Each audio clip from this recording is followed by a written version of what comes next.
gathered friends, listen again to our tale of the end of the world as we know it. I messed that up. It's the end of the world as we know it. Tumbling down. Yeah.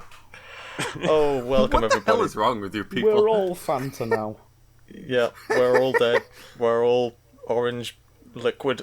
Oh, everything's over. Bionicle cancelled forever. We did it. Does we made that it to mean the we're end. all SCP-999?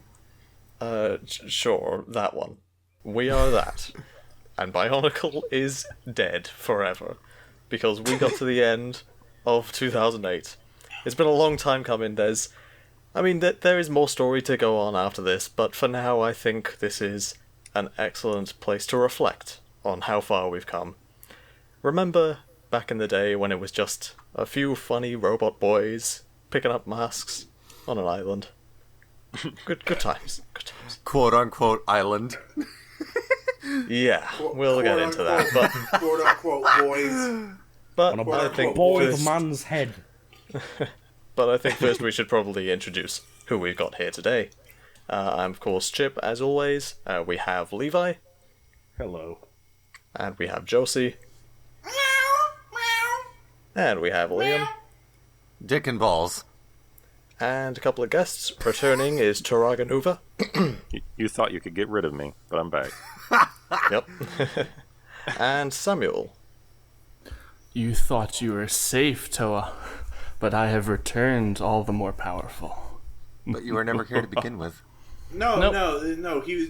We met him in that book we met him in that book that didn't get written, remember? Oh, the cancelled one from 2007, yeah. Yeah, I was written out. I was referencing that. Yeah. Yeah, we met Shark Boy here in the book that they never read, that they never wrote. But it's nice to finally be here. Yep. It's good to have you. Yep. Thank you. And, I suppose without further ado, should we just get right on into it? My first notes are where they meet the lady who turns into dust.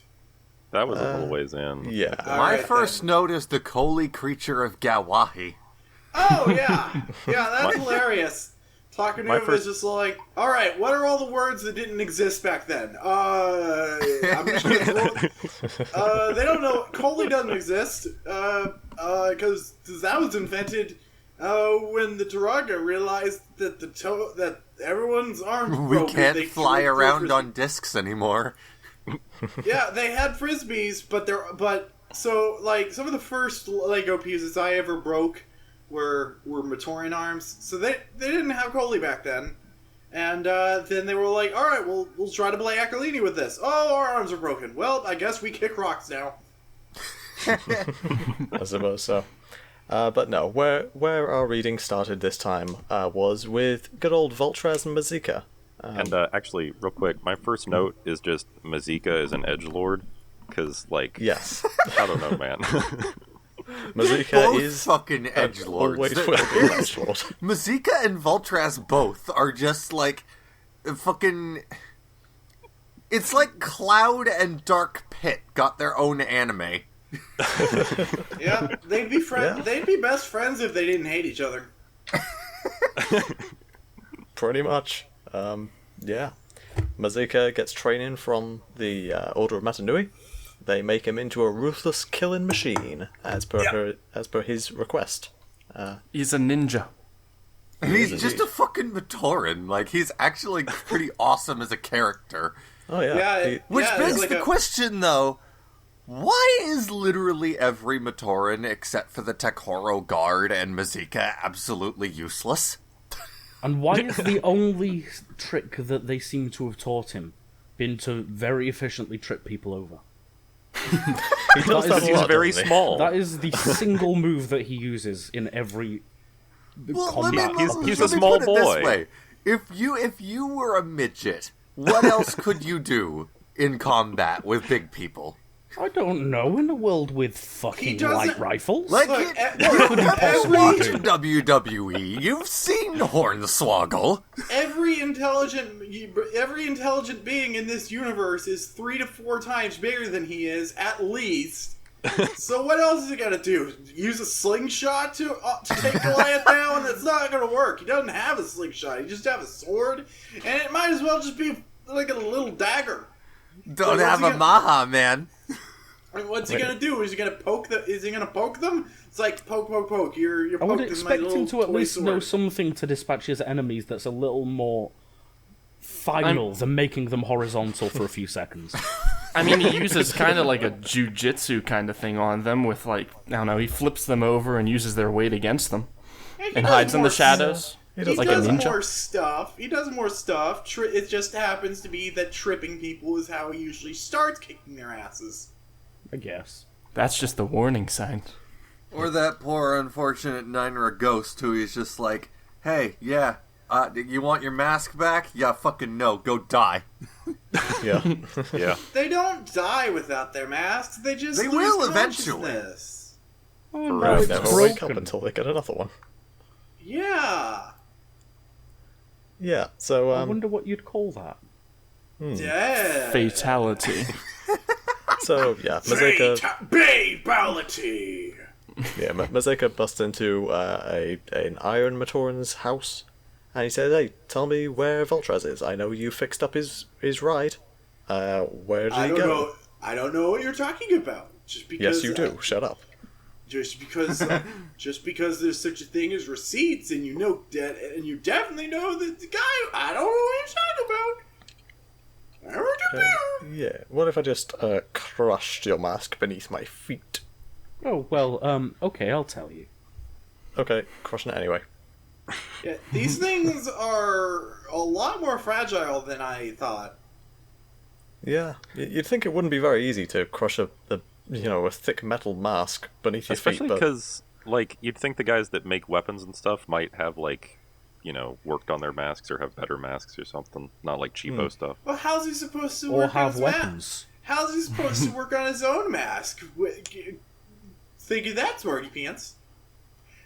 I mean, he did deliberately decide not to fix his arm. that is true. Yeah.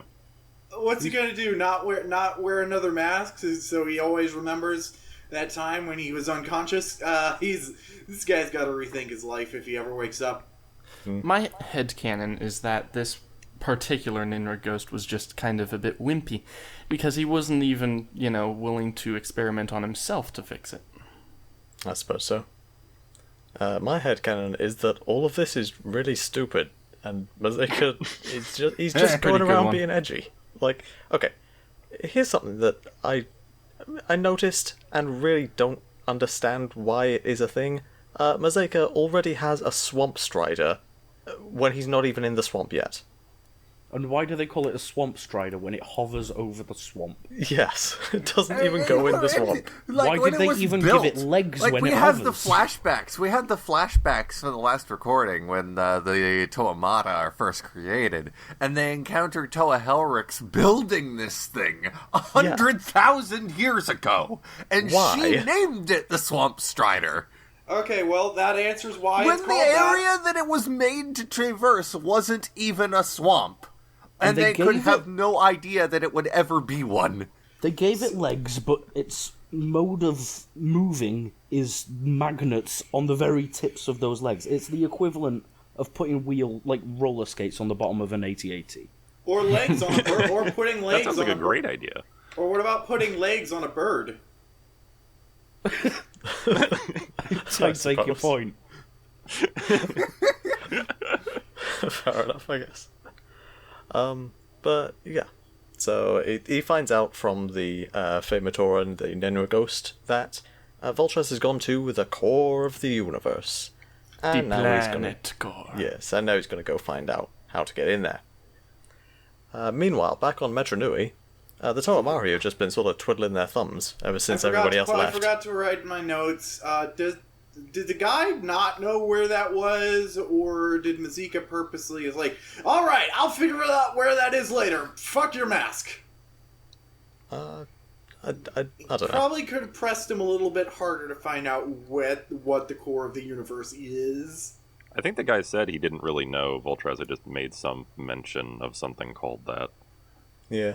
Yeah, Probably. but this is the thing that he did before. He did even earlier in this conversation. It was called lying. It's like he could have been lying here, but Zika was probably like, "All right, if I interrogate him any longer, he's gonna pass out. So fuck it, I'll figure it out somewhere else."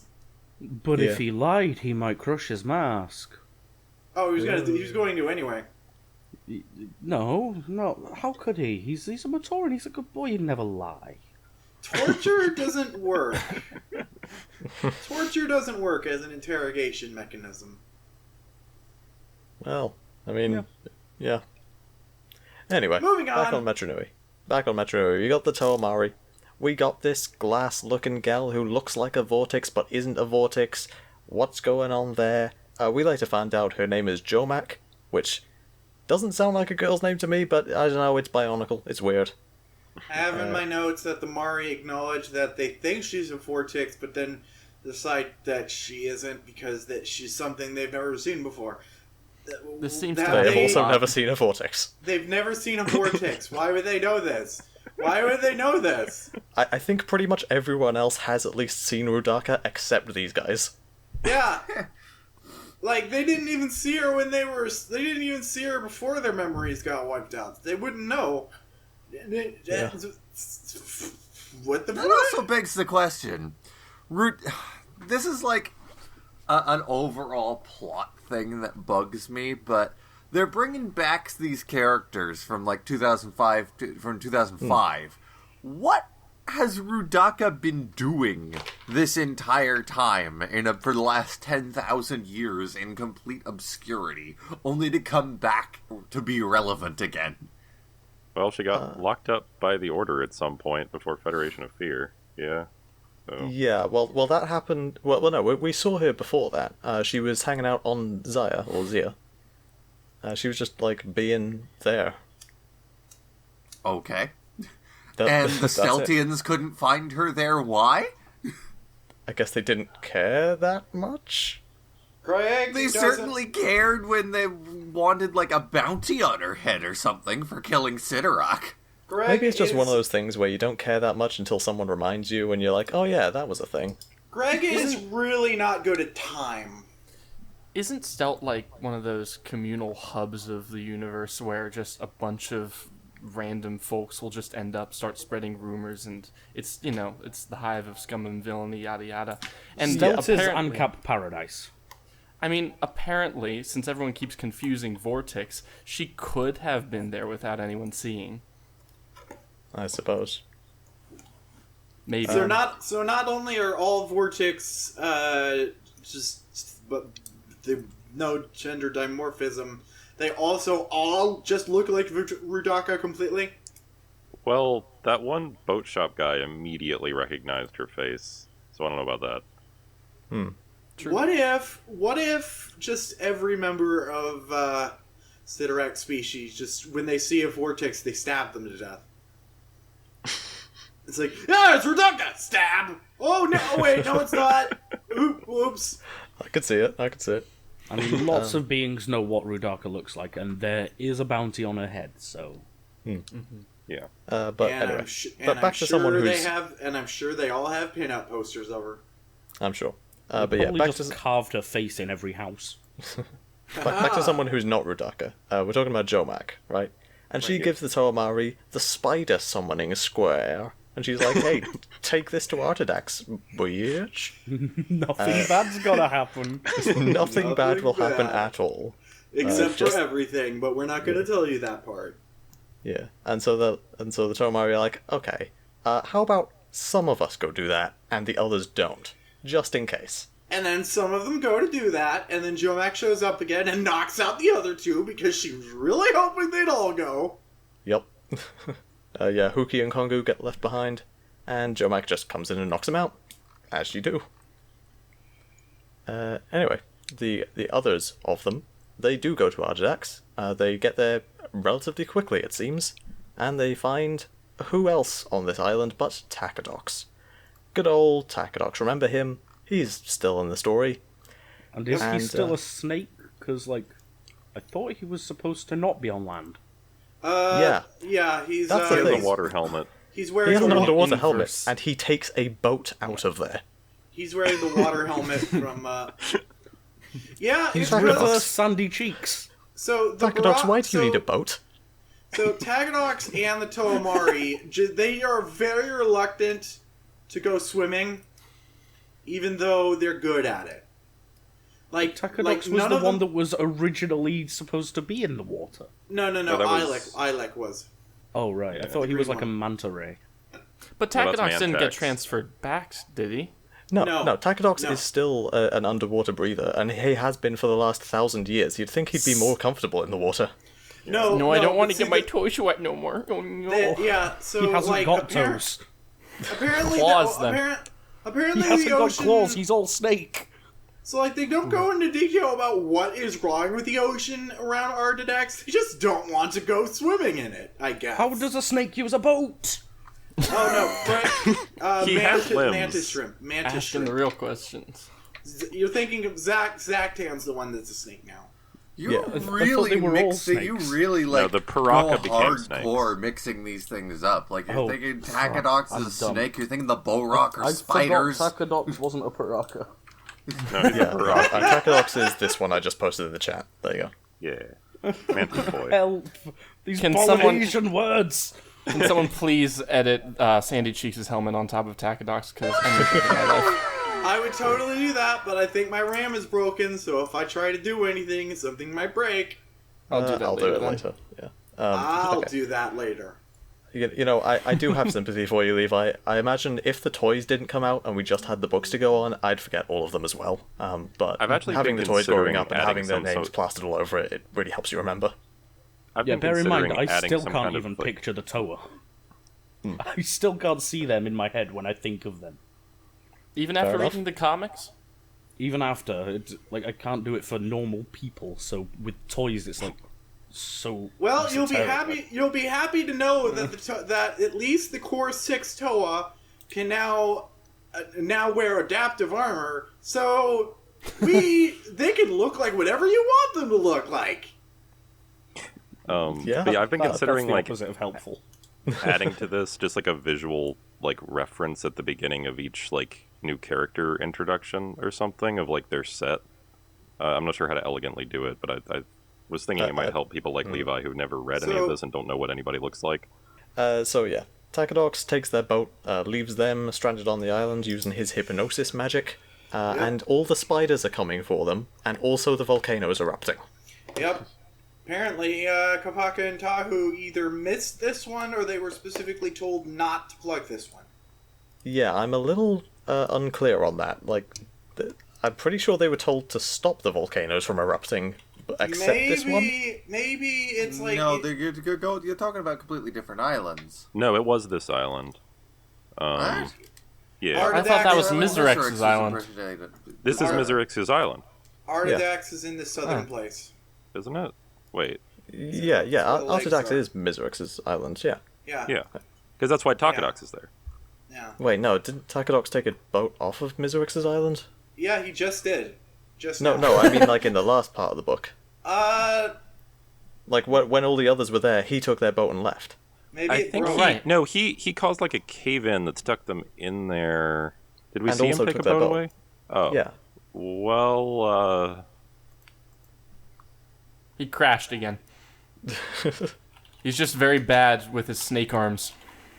Yeah, Maybe. like he can manipulate stuff, but I imagine he's not very dexterous because like you posted an image of him somewhere. You can't steer a boat with mantis arms. I suppose not. Even after thousands of years, he still has trouble. Even after thousands of years, just we're only 2 never get- chapters into this book. You just never get used to. You just never get used to being a shrimpy boy. Yeah. Anyway, quick diversion to the Empire universe, the Toa Empire. That's a thing that TuragaNuva's still doing. Oh, I have a note here. Pohatu is the only good boy. That's my only note. Yes, he is. But before we get to that bit, we've got Bomonga and Kulus guarding Jala and the Mask of Time. They're taking it from some place in the universe to the Colosseum. TuragaNuva decides to intercept and says, hey, I'm gonna join you. I'm gonna protect that mask as well. Wink, wink, nudge, nudge. Hello, fellow evil kids. Yes. And then when he gets there, they're all like, I don't believe you. Tell us about your accomplishments.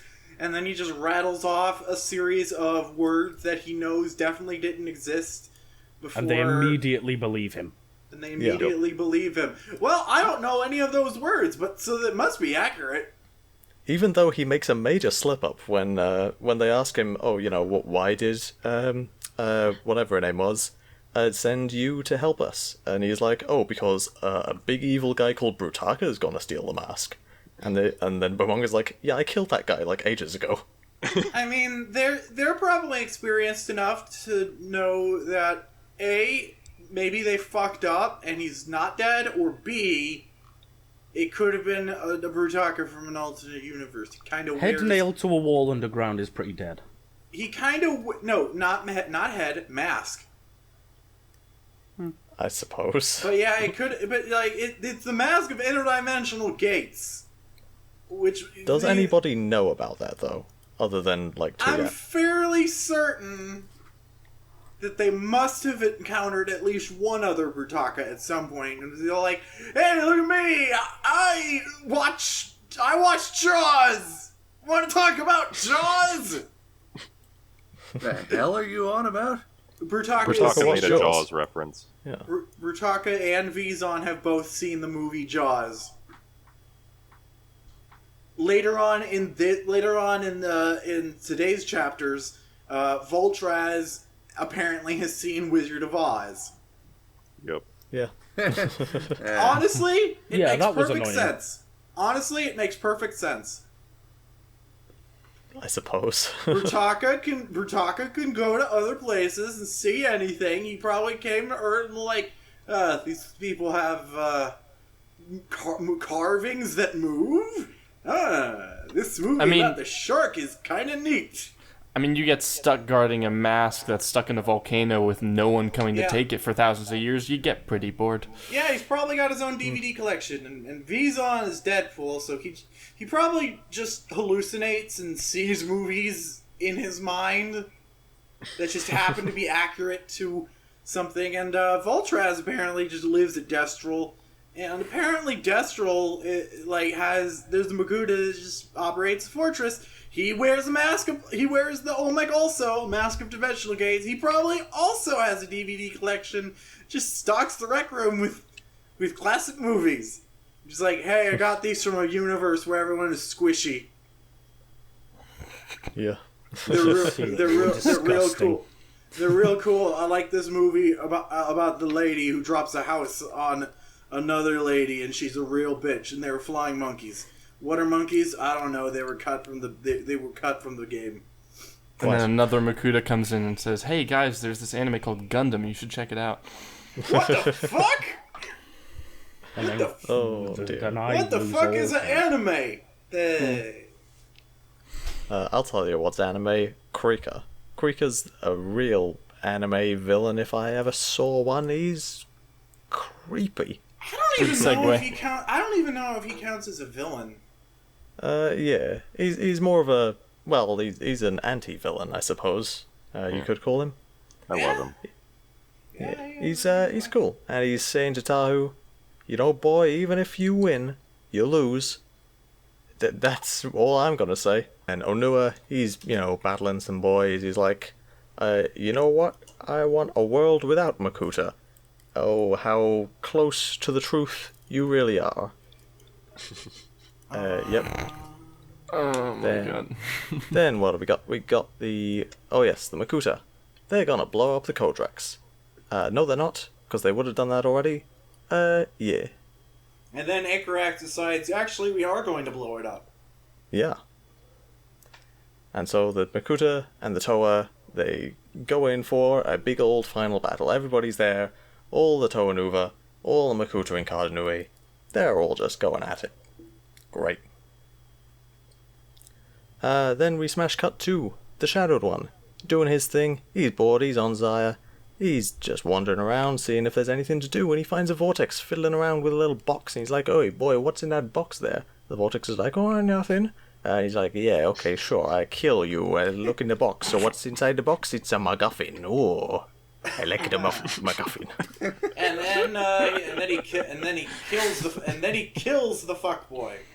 Yes. He Yeah, kills his him mate and takes... comes up and he's like, can't "Hey, let- what you doing there?" He's like, "Nothing, just Yep. eye lasers." His most trusted guy shows up and is like, "Hey, you got the big MacGuffin there," and he's like, "Oh, I'm gonna kill you." Yep. No one can know. Hey man, I know we fought together for like 100,000 years, but you saw me open this box, so now you have to die. No My one best can know. friend, most trusted advisor, last of my species. But I'm going to immediately kill you with eye lasers? Because that's a worthy death. It's such a bizarre plot contrivance because technically the Shadowed One killing Ancient makes sense, but Shadowed One does not know that. There can be only one. Yeah, Ancient was all like, well, I'm secretly working for the Illuminati. Oh no, you found the thing. I gotta tell the guys about the thing. And then Shadowed One kills him for seemingly no reason. From the Shadowed One's point of view. And then he goes, "A secret shared is no longer a secret." Technically, It's a very long pause in the book. Technically, from his perspective, killing Ancient was justified, but he wouldn't fucking know that. So to him, he was just killing his best friend for no reason. And it's hilarious. Can we backtrack a little bit real quick? Because I have a note about this. Who was this Vortex? Where did they get this mutagen? Because don't they make it obvious later that this was like a Makuta created thing so that they could... It's literally the Makuta viruses. It's the most important it was stuff. hidden And there. they just found it buried under a building. Yeah, we knew it was... It wasn't that this person, that this Vortex had it, it's that they were looking for it. They knew where it was, and they were looking for it. Then the Shadow One showed up, and he was all like, "Hey, what you looking for? Sexy?" It was deeply hidden on the island from when Kojal died, right? Yeah, that's right. And it resurfaced because of all the destruction on the island, basically. Yep. So how did this random Vortex just come upon it, know what it was, and be like, no, I can't share this with anyone. I'll keep it here and come back later. Well, someone's got to someone's gonna find it eventually. It's got. They may have just known it was valuable. Like, they may not have known what it was. Yeah, it's like, it's like secret glass vials filled with goo. I mean, the box did have the Makuta insignia on it, so they probably just assumed, if the Brotherhood have it, then it's probably important. Yep. Yeah. They didn't need to know why it was important. They just needed to know that it was, and that when the Shadowed One showed up... I mean, when the Shadowed One shows up, you're gonna die anyway. You might as well lie to them. Yeah. I guess. It's like, this person An was all like... An attempt was made. Like, even if this sexy Vortex had made a deal with the Shadow One, was all like, "Hey, I'll tell you where the thing is if you don't kill me." Shadow One, even if they earnestly agreed not to kill them, they would have decided to kill them after they found out what it was, because he just killed his best friend over this. You think a random sexy Vortex is gonna not be killed just because they're sexy? Wait, so are we agreeing that all Vortex are just sexy? Yes, all of them. All of them. Don't encourage her. There is canonically no sexual dimorphism between male and female Vortex, which means they're all hot. Yes, I love that quite. gender equality. Yep, they all got them titties. Truly a progressive book. Truly a progressive book where everyone hot dies. Oh dear. Anyway. Back to good old Vizon. Good old Deadpool Vizon. Slightly before the Deadpooling. Oh, I love him so. Yes. He's great. He's... yeah. He's being tied up on the island of Destral, I believe. Yep. Where, he's just told one of the Makuta there, he says, "Hey, this place is gonna get attacked, just letting you know, so that, I double-cross those other guys, and so that you can prepare for that." And the guy's like, "I don't believe you, I'm gonna lock you up, and I'm just gonna go check on our teleportation equipment just to make sure you ain't done anything to it. Oh, look at that, teleportation equipment's fine, you're a liar." But it was just a double cross of the double cross of the double cross. Ooh. You may know what I'm doing. But that's not going to help you. You may know everything Because I'm I know gonna everything do. you're going to do. Strange, Isn't it? Are we just gonna quote that in every We're just episode? gonna make that reference every single fucking episode. Yeah, I just said that. Me. It continues to be relevant. Yeah. It's going to be But yeah, there's- relevant until it's not. There's like a Also, small line from Vaison here that I like, where he's just like, "All right, you got me. There's no threat to Destral," and then like just giant explosion, except for that one. Yeah. Well, that one Immediately wasn't gets real attacked. anyway, but don't tell you that. So I have in my note here, it's not really anything important, just utter confusion that this Makuta is just named Tridax. Yes. He doesn't seem to have... What relation does he That have with the confused Tridax me pod? as well. Okay, so yeah, Tridax is not related to Pterodax, even though their names are one letter apart. But he is, I believe, the co-creator of the Tridax pod. Okay. Who which is said what the what Shadow now? Leeches come from. all right. He's the co-creator of the plastic pod that the Shadow Leeches live in. Yes. And I you had to read it again like 3 times just to make sure I didn't actually need to message TuragaNuva and tell him, "Oi, boy, there's a typo." Yeah, you take, Yeah. you take these balls full of leeches, you throw them at the boys turn evil. Yeah. And I speaking don't of know evil- who decided it would be a good idea to have one Makuta named Pterodax and another one named Tridax. But the Apparently, Makuta that's Pterodax is also Makuta, but Tridax isn't apparently- Makuta that's Pterodax who's Makuta. apparently someone on BZ Power suggested the name Tridax. So, And Yeah. someone Oh, really? listened? Greg listened. I mean, it because does he's remind Greg. me of a part in this book where, like, you know, you were telling me before that the Dark Hunters with the dumb names, like Predator Yeah. and Scavenger. There's one bit where they're just brutally murdered, and I can imagine the writers just being like, "Finally!" Yeah, I could see that. An excuse. Yeah. But anyway, yeah. The island of Destral is under attack by Prydak, of all people. He's gathered a whole army since getting out of that jail. Hey, As Shark he was Boy! supposed to do, apparently. Yeah. Hey, we got And, a Shark Boy here, actually. What's your shark perspective on this? Whom's Shark? Doesn't he have shark in his username? That's a different. You're thinking of a different guy, yeah. Why are there so many people What named is wrong Samuel? with you? I'm very bad at life. The theme of this episode is that names are confusing, and we should Yes, never have definitely. invented them. I know like 87 people named Samuel this week. We should all just have identification numbers. It makes things so much easier. No, we Yeah. should do it the Terry Pratchett route, where he has the goats. Like, goats all think of themselves as, "Goat that is my goat. Goat What that if is we my just- friend. What if we That just is my name- child." What if we That's just how we name should each do it. other? What if we just name each other verbs? I'll be Devastator. Well, since you're a cat, I'm gonna take the Granny Weatherwax route and just call you you. Yes. Meow. As in, get over here, you. Get off of that, you. And Get over stay here. put, you. Quite. Nice but Mortal yeah. Kombat reference. Yeah. But yeah. Every Prydak single takes down character in the Mortal whole... Kombat is gay. Prydak destroys basically the whole island. And he goes to look at what he's done. He's like, I'm very proud of myself. Gonna prowl through this whole fortress. Oh, what's this I find in the basement? Scrawlings on the wall. I better put these back together and figure out what it says. And then he spends the next few episodes playing with Legos. Yeah. I love that, by the way. It's like, Zogton couldn't have done a very good job blowing that shit up. Nope. Yeah. That is the same room, by the way, I assume. Yeah. I assume that as well. Yeah. Yeah. Okay, good. Yeah. See, I Do we feel ever get a literally resolution all to he Prydak? did was just, like, laser eyes the walls. And, Yeah. like, he didn't even, Look. like...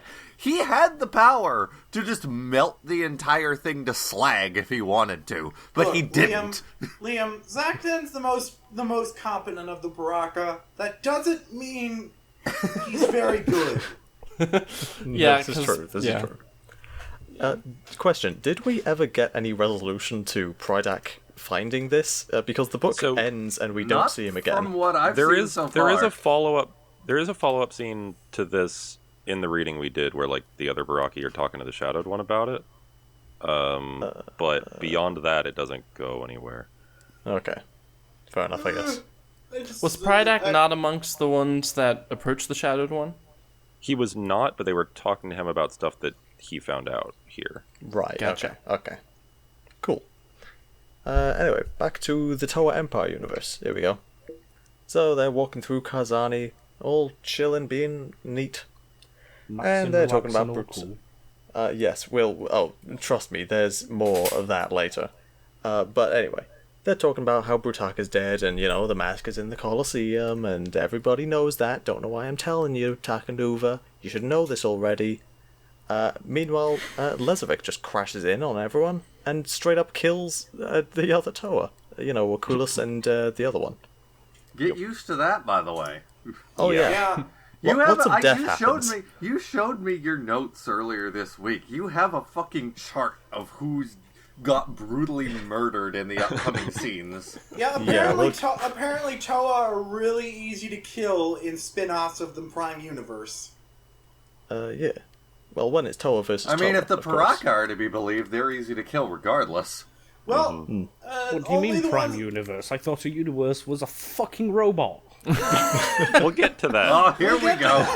In due time. In alternate universes, Toa are just really, really easy to kill. It's the pride. That's their downfall. Yeah. But anyway. So yeah. Conversely, we could probably headcanon the Toa that have turned evil are also probably just easier to kill unless they're Shadow Toa, which aren't a thing. Yeah. Anyway, so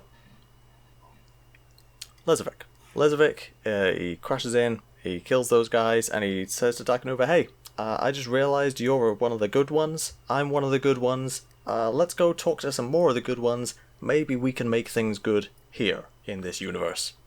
So he takes him over to Pohatu. Pohatu is a noted warlord in this universe, but he's also secretly a good guy. Yep, That's neat. The only good boy.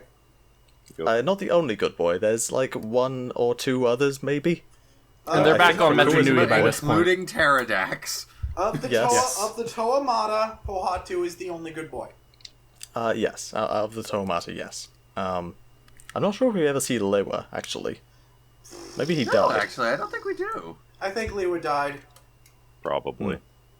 Yeah. He had his mind taken over. I mean, Lewa dies like all the time. So why wouldn't he be dead now? Yeah. It's easy to assume he was the first to go. So yeah. Yeah. So, back to the main story, I suppose. With everybody in Kardanui, we got Tahu going in to save what's their names, Pohatu and Lewa, because they're piloting those ships all around. They're going zip zap zippity zoom all around the place. Wait, no, they're not. They haven't got those yet. I was Nope. gonna I'm say, getting way ahead of myself. What are you doing? No, they're just flying, because they're the Skyboys. That's what my note meant when I said Skyboys, not the guys in the jets, because they haven't got the jets yet. Spoilers. See, this is what happens when you write bad notes. So, what I mean is the Fantoka, Pohatu and Lewa and Kopaka. They're flying, they're shooting Makutis, and Tahu goes in to help him out. Neat. I thought the Lewa's... three were on the ground, like cornered against a tree, and then you've got the smash cuts to Lewa again, and he's got his cute little story. Yeah, there was a little story of the Rama Swarm and the Bula Berries, where he's like, what do they want? That's Oh what my we gotta god! figure out. No! They made a thing. Like they made a. I forget the exact quote, but he said something about like the berries in a bucket, and I was just like, "Is that a 2 girls 1 cup joke?" Yeah, Kopaka says, like. Go ahead. Kopaka says, "Please tell me it's not the one about the 3 Matoran, the Manus Crab, and the bucket. Last time you told me that, it took a week to get the picture out of my head." Oh no. Yeah. That is a fucking 2 girls 1 cup chat joke. It's last like, night. what in the... Was that a thing in 2008? I forget when that actually happened. Probably. Sure it would've been, But Yeah, the it fact probably that was a it's thing. completely different from the other story, which is about 3 Matoran, a Nui Ramaswarm, and a basket of berries, not to be confused with a bucket, is what's striking to me. I could not get that idea out of my head when I read that. Like, there's no way that Greg referenced that. Oh god, I didn't even think of that, but now that you're saying it... It's for the large adult audience. Can we stop talking about Two Girls, One Cup and start talking about books? The Toa wonder what the Makuta really want here, because they obviously don't want the Toa dead, otherwise they would have killed them already. That's the point we're trying to get at here. Yep. You gotta be there, you gotta find out what the Makuta want, so that you can distract them with it. That's the point that Lee was trying to make. So, Krika abducts Gali to tell her a sad, sad tale about how, the whole universe is gonna die. Because, he's figured stuff out. He's thinking, things are gonna go bad for you. Might as well get out now while you still can. Might not achieve your destiny, but that's alright. Just go live a happy life, Gali. You're gonna have and Gali's like, time. No. Krika sort of mentions here that the Makuta have a belief in, I guess, some sort of afterlife, basically. He says that whatever they believe that when they die, whatever they've put out in the world returns to them. So he's like, oh right, up until now I've only put out terrible sadness and pain. Maybe I'm just trying to add a little mercy into the mix. Yeah. I don't understand if that's like an actual thing or just a metaphor he's telling them. It's just a metaphor, as far as we know. And we'll never know if the that's truth. an actual thing that they've, like, a belief that they've had. So I still haven't been putting think page numbers so. on my notes yet, like a dumbass. But I'm pretty sure we're past this point. Kawatu says, gee, sure would be nice to have my mask of X-ray vision. Does he not have it anymore? I'm pretty sure something along the lines of the core of the universe being shielded from their suvas or something. Alright. Yes, Yeah. they cannot access their suvas from Cardanui. Yep, that's something I got listed in my notes as one possibility, and I'm gonna hope that's the right one, because otherwise, Artaka giving them quote-unquote adaptive masks would have been a straight downgrade. But that's what happens. They can't access their other masks because they're back in the Suvas, and they couldn't carry them with them. Good. Which was an oversight. Slightly, yes. They did get teleported there. They could have just been like, could you just send us to our Suvas for a second? It would be nice to have masks. Yeah. Those things we spent $3 getting. That is a fair point, actually. How did they get teleported into the Cardanui if it was shielded? Because Artaka is probably capable of doing it. Artaka also made their masks. Could he not teleport their masks in with them? Or give them newer or better ones. They can still share their other mask than powers. Maybe just Artaka was send like, them they'll there. figure it out. They'll make it work. I guess. Basically, Artaka was all like, alright, so I can't really make your masks be able to link to your Suva without fucking with the Suva itself. So I'm just gonna give you new masks and we'll hope for the best. I imagine the That's messed up. Suva as being some, like, ancient Wi-Fi network, and he's like, yeah, that signal's not very strong, but I can teleport you there really easily. Yeah, well, The Bluetooth's not going to get in there. Bluetooth can't get in. He's not in Metronui at the time, and he doesn't like people singing him, so he's not gonna go to Metronui just to tinker with the Suvas. So, They need an like, electrician for that. So he's all like, yeah, I could make your masks work in Cardanui, but I don't wanna. Yeah. That begs the question. I don't like they- attention. Did they move the Suvas to Metronui when everybody moved there? Yes. Yes. Okay. Except for Tahu's, because it's gone. Except for yeah, Tahu's, yeah. because it's gone. Yeah, of course. So he's And probably... with it, all of his masks, apparently. Yeah. Yep. Yeah, Well, they only use the one, so it doesn't matter. Yeah. Yeah, so, presumably at some point, at some point in the future, maybe someone will think, hey, maybe we should make Tahu replacements for all those masks he lost, huh? I mean, they also live in Metro Nui, where they can just freaking... They have a factory for masks there, so... Yeah. Ta-da. Yeah, but it got spidered. Yeah, It did get spidered. Well, by the end of canon, they have not made him replacement mask yet. Tahu ends the canon only having the one. Yeah. Oh well. Anyway, so, Gorast, she is fighting Pohatu, and she uses her mask power on him. The Mask of Disruption, I think. Oh. Which basically makes his powers go into overdrive. And he makes loads of stone around him and sinks into the swamp. Okay, not a mistake. This is when he mentions he'd like to have the Mask of Extra Vision. Oh yeah, that's right, yeah. Yeah, it was when he was in the stone tomb, trying to look out of it, but he couldn't. Now, real quickly, does Gorast's mask power make other people's mask powers or elemental powers go out of control? Or is it just both? Whatever power she decides to ruin, it can be any power. Okay. Yeah. It seemed to be whatever they used last, just for convenience sake. She could probably, disrupt someone's ability to breathe if she wanted to, because that's technically a power. Yeah. It's like, hey, you don't have any powers. You breathe too hard. Then now you breathe it. Now you They just don't. start hyperventilating. What if she could just disrupt the powers of a Kanoe cow? Yeah, I mean... It's like, I'm hyperventilating now. Mask of, you had the Mask of X-ray vision. Well, now you have the Mask of everything vision. Make them see It's just forever. Now you have the mask of that thing that happened to Gally in 2006. Yeah! It's just Dalu again. No, you can only see through walls. You're completely blind for everything else. you can't see through air anymore, but you can see through walls. If she disrupted Hyuki while he was using the massive gravity, would he just black holes everywhere? Yeah, probably. Oh no. Oh no. Oh no. But, thankfully... Yeah. Okay, I'm done. But anyway, thankfully Hyuki doesn't have to worry about that because Gorast is, still in Kajanui, where he is not. Yeah. But back to the Toahaga.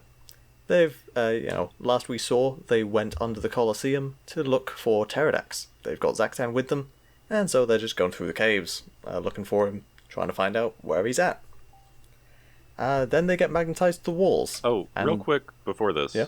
did we skip the bit where they saw the carvings? Which carvings would those be? There were some. All they could make out was it said Barra Magna, whatever that means. Oh yes, yeah. I think that might have been here. Yeah. Yep. Thinking emoji. Yep. Barra Magna, Barrett's Spherus Magna. Barrett's Magnum. I wonder what all that means. The Great Bear. Oh, one thing in Spherus... Are we up to the bit where they're in Spherus Magna and Not quite. No. Remind me Not when we are. quite. We're not quite. We're not quite there yet. We're not quite at the melding universe. So yeah. They get magnetized to the walls, and there's lava coming towards them. Reminds me a lot of that scene way back in 2002, when the TuragaNuva were going into the Borok nest, and they had that big ball of fire coming towards them. Good times, good times. I'm glad one of them didn't scream, "It's an illusion," and try to just say, "It's fine, we'll be okay." What if it was an illusion? I mean, We'll never Like, know. spoilers What if for- this is all an illusion and my life Spoilers. is never ruined? Spoilers for 2 minutes from now. They got rescued, but what if it really was an illusion and they didn't need to be rescued? I mean, that fit with Mixerix's character arc. Oh, there's a problem, just break it. Hold on. Say that again. It would fit with Mixerix's character arc. But moving on to Mazeka. He's been trained. He's done his thing. He breaks into his boss's room, Helrix's room, to find out stuff about the core. And oh dear, Helrix is out. Top Duck's here. Freaking Top Duck. Nobody likes Top Duck. He's just a big, strong guy. And he has He's a all silly wiry. Ew. Disgusting. Get out of here. Oh yeah, silly names. That's a good point. Tobduck, Jomak, and Jurbraz were named after LEGO staff members. They just took, like, the first 3 letters of their first and last names and shoved them together. What poor, I never knew unfortunate that. soul in LEGO had Duck in their name? Yeah, he was like Toby Ducksworth or something, I don't know. It's like Lego's a Danish company. They have employees and staff from all over the world. They got some weird names that's over true. there. Yeah. Like, I could look up members of just the Ole Kurt Christensen's family, and well, firstly, Ole was his first name. I don't know why I said Ole Kurt Christensen family. Ole was a pretty weird name. If you rearrange Oleg, you get Lego. It's a conspiracy! Except his name didn't have a G in it. Mild shock. But Ogle did. Ogle did. Yeah, and Ogilvy is the name of Sonic the Hedgehog in the comics. Sonic the Hedgehog is secretly Ogle from Alpha Team. It all comes full circle. Back to Bionicle. If you Anyway, rearrange the letters in Google, you get Lego. I am If you rearrange the letters in Greg, you get egg. I am so tremendously used to the names being weird that my only note here about Tobduck is just Tobduck -- the Hulk, all caps. Yeah, pretty much. Yeah, he feeds off of anger. Doesn't have And he to be has his a own anger. sad backstory. Doesn't even have to be his own anger. His sad backstory of some shit happened when I was a kid and I forgot what it was, and I'm sad about that. So they say he Pretty feeds much. off anger, but does he ever actually end up using that power? I don't think so. I mean, guy we're just led to believe it's deliberately just a passive thing. No, like he can feed off his own anger, so presumably he can just make himself angry, surely. Yeah, I mean, presumably the Hulk can just do that, so, you know. I Yeah, mean, that's exactly what he that's- does, yeah. yep. Now, what if the Hulk was a Red Lantern? Surely he'd be Green Lantern. No. See, Green Lantern's emotion is courage. Red Lantern is anger. See, if he had the Red Lantern ring, then he could just become angry infinitely. What color lantern would But Shrek he's be? green. Shrek would probably. Why? Shrek would probably. Be Why are you like this? I'm gonna guess Shrek would be orange, purple, He'd be a or brown blue. lantern. Hold on. I'll check if there's a brown lantern. Oh no. There is Don't not. speak of the brown lanterns. Next to brown lantern. Have they not done brown? Seriously? No. Of course not. Imagine not- a brown lantern. We're not I mean, they doing tried- the poop lanterns, Josie. They tried to do the same thing with Pohatu, and they were like, that's a bad idea. Let's make him orange. But Pohatu doesn't fit the Orange Lantern's motif at all. They're all about greed, and Pohatu's real chill. I think Pohatu would be Star Sapphire. I love it. Yeah. Anyway, so, back to the Toa Empire alternate universe where everybody's dying, everybody's killing other people. I made a chart all about it just to try and make sense of what's going on. Oh wow, that is a, You can that see is it a there in chart, chat. alright. That is a All of this chart. happened in one paragraph. It was just like, Tahu was there, and then Primal killed him, and then Gali killed Primal, and then Krakua shocked Gali with sound, and then Akmu killed her, and then Kopaka froze Akmu, and Onua killed Akmu, and then Pohatu cried. So many things happened. And then Pohatu cried!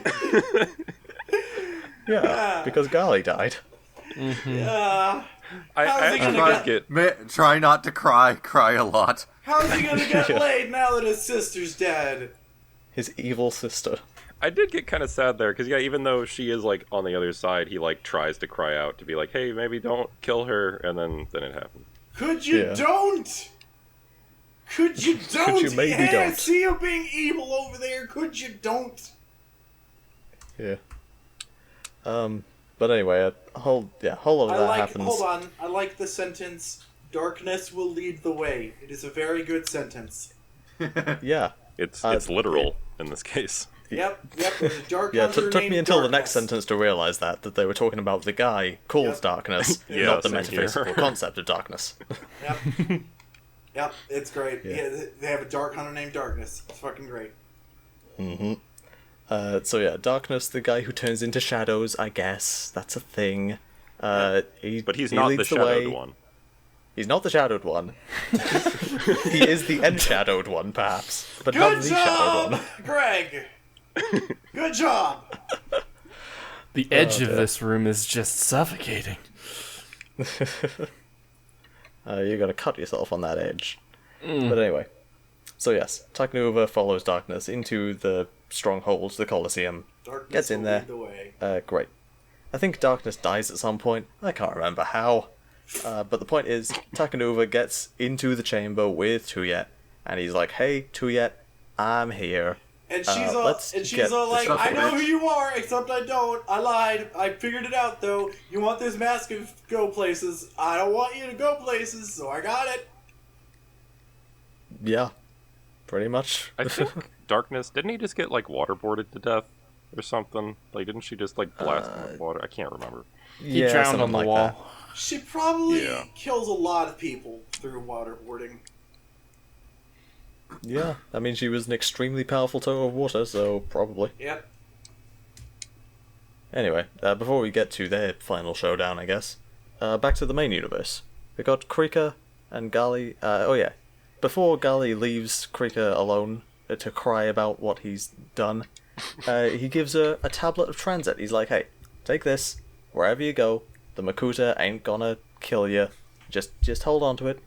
And I can't remember if she actually takes it or if she just like throws it away. But I mean, he tries at least. Then what happens? Tahu flames Vampira, whatever. Pahatu and Photok get back out of the swamp, and they go save Gali from Krika, presumably, except she's not in danger. And They don't know that. Let's see.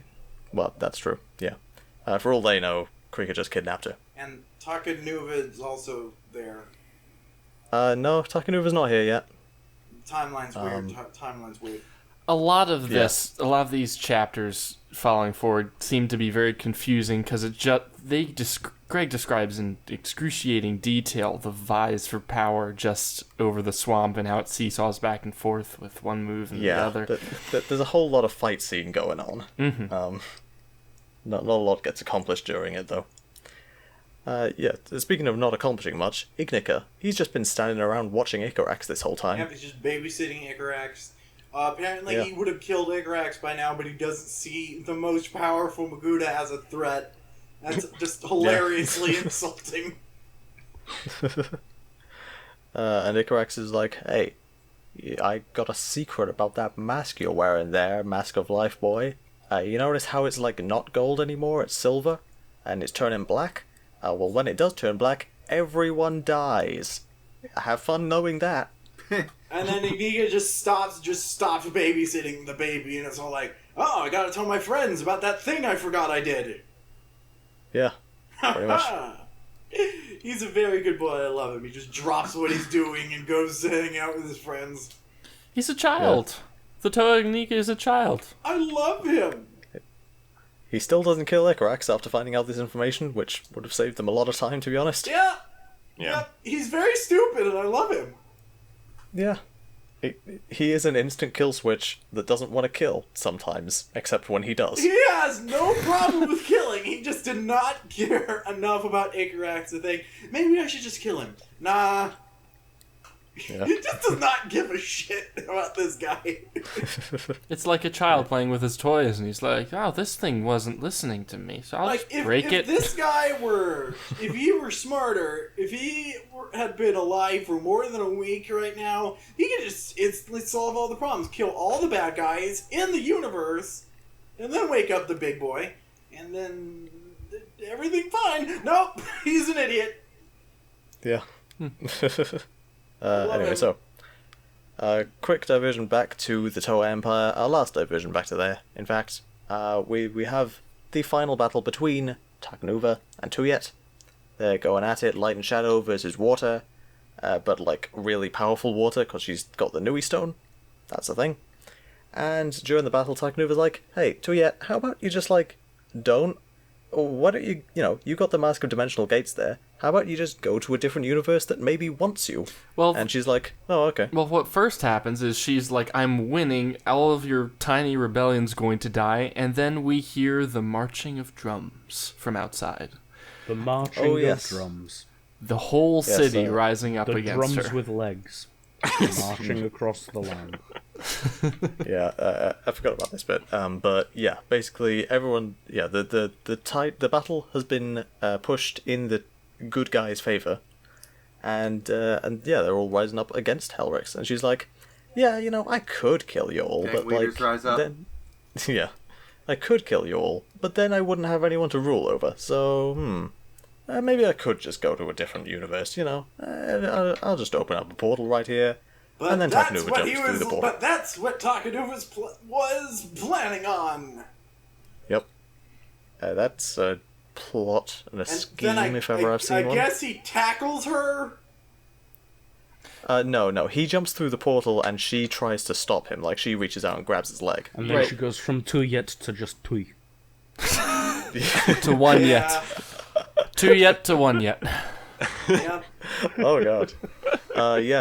Reality slams shut through the middle of her and like cuts her in half, so half of her is just floating between dimensions now. Can you imagine? You finally, after all those thousands of years, your rebellion is successful and you march into the palace ready to take the most powerful leader this world has ever known, and you just find her legs. Not just her legs, but also her butt. I suppose so. What do you do with this mysterious butt? Let's not dwell on that. The wall alongside her mask collection. It's the mask and butt collection now. It's the mask. Stuffed and mounted above the throne. Oh yeah. And this is the elusive ash bear. Fuck off. And this is my evil. And this is our evil emperor's butt. We sleep with it every day. Okay, let's move on. So her top half got trapped. Her top half got trapped between dimensions, right? Including presumably the Mask of Dimensional Gates. Would be and the Nui stone. You know what would be amazing is if later on in like, I don't know, an alternate timeline or some shit, she just got Darth Mauled. Yep. The Olmec got yeeted, so it's presumably lost. Oh, okay. Or I was wondering why TuragaNuva didn't just like grab it. So he did grab it. He tried to. Then when Tuyet grabbed his ankle, he lost it. He lost grip of it, and it was lost between dimensions, kind of like falling out of hyperdrive in the one Star Trek movie. Now, and then, later on in this book, Brutaka, possessed by Satan juice, implies that there isn't supposed to be more than one Olmec per universe. So what if the other Olmec that's in this universe that one of the Makuta wears is a Makuta that is an Olmec that TuragaNuva had fumbled during his... Basically... Does he imply that there's only supposed to be one? He says that there is another Olmec, and it's being used wrong. I thought he was talking about Vazan then. Yeah. Yeah. Was. And also the Shadow TuragaNuvas and stuff. I think he was just saying, they're using it for bad stuff. The point is, it's an infinite multiverse. This is probably not the only time this has happened. That there's an Olmec floating aimlessly in the void, and then it could just resurface in a universe it's not supposed to be in. And now there's like a gigantic Matrix tube farm of Shadow TuragaNuvas. Yeah. The universe gets fucked. The multiverse gets fucked if too many people are dimension hopping. Well, that's what we're told anyway. Well, that's what we're seeing right now, because apparently there's a big farm of Shadow TuragaNuvas. I guess. Anyway, so last we saw Brutaka and Axon. Remember those guys? They were dunked in Makuta juice. Oh yeah. And yeah, but they get out. It's fine. Brutaka, ends up kind of gross. He gets a little juiced and jacked, if you know what I'm saying. He's green. He's green. I'd totally forgotten until this part in the book. Brutaka gets strong when you shoot him with antidermis, and this is totally undiluted and non-Makuta energy juice. Like this is what the Makuta come from. This is the good stuff. It is literally what all Makuta have and ever will come from. Yeah, And and it's so all in him. he's basically possessed by the devil mind. Yeah. And now Lucifer mind before Lucifer was the devil. Yeah, he is now the Makuta, all of them. Mm-hmm. So can we assume that Brutaka died in that pool, and whatever being was inhabiting, the source of all Makuta, just inhabits his body after that? Well, apparently, even a giant fucking robot can't have more than 2 brains in it. So I guess What I gathered from it is that now he's become like what the Makuta should have always been. I can see that. Like a sort of primordial form of them. Because he keeps going on about how he sees all the mistakes that they've made and how they should have been corrected. and will continue to make going on into the And next how couple he of knows years. what they've forgotten. What do you think, TuragaNuva? I never imagined that Brutaka was gone, but basically he has been drastically changed by the knowledge granted him by the antidermis. I also want to mention that he makes reference to some interesting terms, such as spherus magna, which we hear again later, and the shattering. Yes. And also about 2 making 3 into 1. Yes. So we'll find out what that's all about later. Jack that up on the giant prophecy list that we have that's still growing. Yeah. Oh no, is this Power Rangers? Are they going to form the Megazord with Matanui and Makuta? I mean, Moving on. maybe. I love that idea. So anyway, now we get to the part where the Shadowed One kills Ancient, because Ancient he's looking at it and he's like, "Hey, Shadowed One, what you got there? Those vials of juice? What does it taste like?" And he says, Imagine the Shadowed One just opens one and just... "Take a sip." Yeah, and the shadow one is all like, Heinrich, I can't tell you what the 4th flavor tastes like. Go die! And then he kills him. When the purple stuff runs out, you have to drink the Sunny D. Yeah, he just says, have you ever heard the tragedy of Makuta Kojal the Wise? Also, I gotta kill you now. And stab. Yep. Except with eye beams. Doesn't even know he's secretly working for the Illuminati. Just kills him for no reason. Yep. He killed him His because he most found the trusted Makuta's guy. purple flurp. Yeah, he found the purple flip. Ancient was his right-hand man. Can't you trust that guy? Apparently not. Except the Baraki find out later that he has it, and he doesn't kill them. Yeah. I He also think- doesn't kill, what's his face, the other guy, what's the guy who's always hanging around waiting to kill him? Darkness? Darkness. No. Is that Darkness? Yeah. Oh, okay. Maybe Yeah. Yeah. I guess it is Darkness. Darkness is like literally just there to kill him if he ever shows weakness. Yep. Yeah. So I will say, you can't kill Darkness. He's as for not important. killing the Baraki, he probably doesn't. It expects more that he could easily kill them if need be and outsmart them than Ancient. I suppose. Yeah. Yeah. And if they have something to offer, then he might as well hear them out. So Yeah. They're not a threat.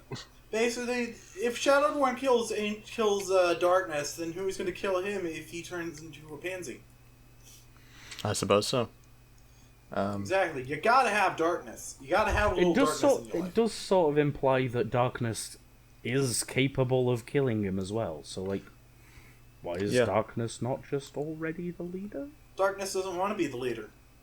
Too much So what's paperwork. the point in having him around? Because he can kill you if you're weak. Yeah, so that the Dark Hunters can have a new leader, but he doesn't want to be the leader. Well, don't So forget why would he that kill you if you're weak? Don't forget that Darkness He'll find was a new leader. Darkness was also another fan creation, if I'm correct. That and won in the contest. So I think the idea was for Lariska to become the leader if Shadowed One decided he didn't want to be mean no more. Yeah, I can see it. But anyway, so Vizon, he's still following Tridax, looking around for teleportation stuff. He's thinking, I'm gonna get my hands on that teleportation juice. real quickly, I just want to say, the second Vizon starts following him, I imagine him following him literally one step behind him, thinking he's so sneaky, just like, he can't see me because I can't see his eyes, so he can't see mine. I always picture him like from the cartoonishly shadows. tiptoeing as well. Yep, Yeah, the like shadows, just like Scooby-Doo going, style. Yeah. And then he just stops halfway on the stairs, and Vizon stops right behind him. He just keeps walking, thinks he stops can't see right. because he's got a cape on. I can just imagine like Vizon forgetting that he has metal feet and just clanking the whole way. And Tridax desperately just trying to keep his composure, just like, don't kill him, no. Vizon has very quickly shown himself to be the best character. He is. Yeah, He really definitely. is. He's the greatest. He's the best one. And Greg did say that his two favorite characters to write for were like Pterodax and Vizon. Yeah, Yep. it shows. Best one. Definitely. But yeah, Tridax has a room full of TuragaNuvas and another Olmec. That's how they move Destral around, and also how they got all these TuragaNuvas here.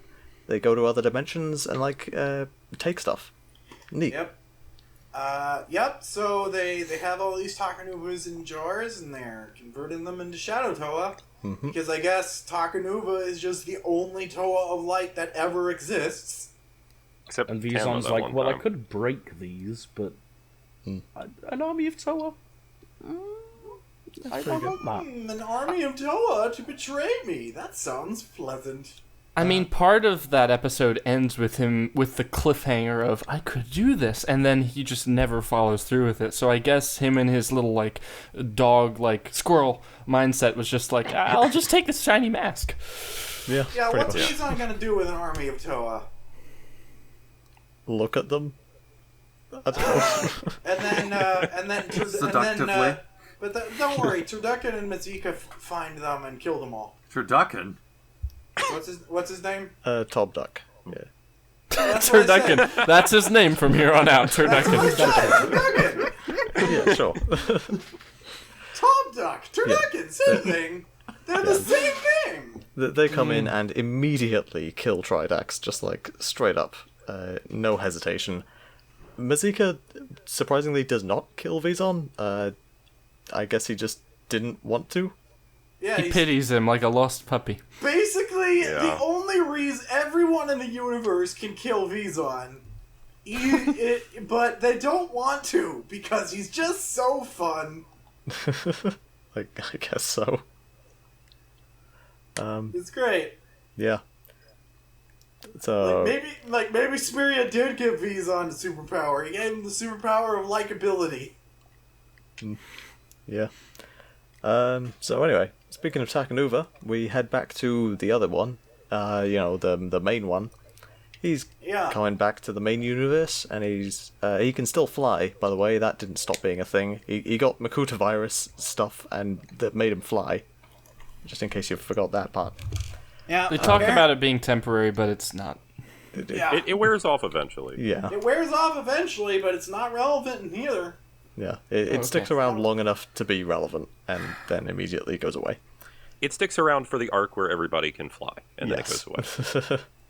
How Yeah. convenient. It's just an excuse to have him flying with the rest of them. How convenient! How convenient! But anyway, he does land in the swamp, and he's like, this is a place. Is this my universe? I think it is, because that looks like Gali over there. Even though it doesn't. Even though it doesn't, but he can still recognize her, whatever. Somehow. Yeah. So he goes over there and says, hey Gali, what's up? Cricker sees TuragaNuva coming, floats on out of there. Neat. Gali's like, hey, what's up, tall, dark, and brooding? Why are you so tall, by the way? He's like, I don't know. I guess I'm still growing. Both Pohatu and TuragaNuva comment on how much they dislike each other's new color schemes. Yeah. I like that. It's a nice little exchange. They're just like, hey, Lego designed the toys independently of the writer. Let's make fun of that. Yeah. But I wear orange better than you wear gray. Yep. Then let's see, Vikan. I don't know. I think they both look pretty terrible. Yeah, I don't like the orange at all. But anyway, Vikan and Mutran, they're just hanging out, you know. Everybody else is fighting. Vikan and Mutran, they don't want to be fighting, they just want to be making Rahi. That's what the Makuta are all about. That's what Mutran's all about. He just wants to make Rahi. I do like how every opportunity, like he's later on in the book, he's in like the same place under the Colosseum as the Toa. Was it the Toa? The hell are you talking about? The Haga are under the Colosseum. Yeah, the Toa Haga. Yes. He's in the same place as them at one point, and he sees like all this machinery, and he's like, "Wow! Imagine the things that I could create with this." And I'm just like, "Yeah, that's cool." Yeah, he literally is just a scientist. All he wants to do is sit in his lab and make things. I So don't he know kinda if you read kept- the same book, but that does sound like something he would do. Yeah, I think you're thinking of a different character. 'Cause I mean, it fits. It's definitely Mutran. It might not be the same place. right. I do know he finds like this very powerful thing. Isn't that the energy storm when Yeah, he's... yeah, it's the energy storm, yeah. Oh, It's the energy storm. He sees the energy storm and he's like, "Hey, that thing could kill me. I better go look at it." Yeah, yeah. I don't know if you guys read... Well, we're not there yet. I'll bring it up once we're there. Okay. Anyway, Mutron makes himself a weird bird thingy calls it a clack, and he says, "There's more than one, but this one is special because it's mine." Yeah. So he makes Bed it Bath clack. and It's just a Bionicle bird that refers to- screams at you. Bed Bath and Bionicle refers to this clack as his son. I could see don't it. know if they know they're joking or not. But yeah, the clack screams at Vikan, and suddenly he's not feeling so shadowy anymore. I have made that creature that does nothing but it awakes and then screams. Yep. Yeah, It's like a possum. It's like a first possum. reaction to It's- everything. It's like a possum with wings. It's like a possum with wings. All it does is scream its own ass. And it Oh, it's just like me. just so happens that the exact frequency it screams at is enough to break the mental barrier on Shadow Matoran and let them be not Shadow anymore. Yeah. Is it a Rahi? Is it a MacGuffin? It screams, for it does not know. It's a McRahi. Ba-da-ba-ba-ba. Yep. Ah! Mutran screwed up hard on this one. So, Well, I'm bored. Better make me a Rahi that'll thwart all my plans. yeah. I guess. This If- book would if have there played was- out so differently if Mutron just hadn't gotten bored and made himself a clack. Mutran is the kind of person that kind of keeps the same essence of the Makuta the way they originally were as Definitely. scientists. He's Yeah. he's got the kind of curiosity and ingenuity as a scientist that if he finds like an end of the world switch in a cave that has just been made by someone, the paint wouldn't even have time to dry before he pulled it, Yeah. just to see what would happen. Yep. He just wants to make stuff and look Yeah. at stuff. He don't want to be evil, except he does, kind of, but he wants to make stuff.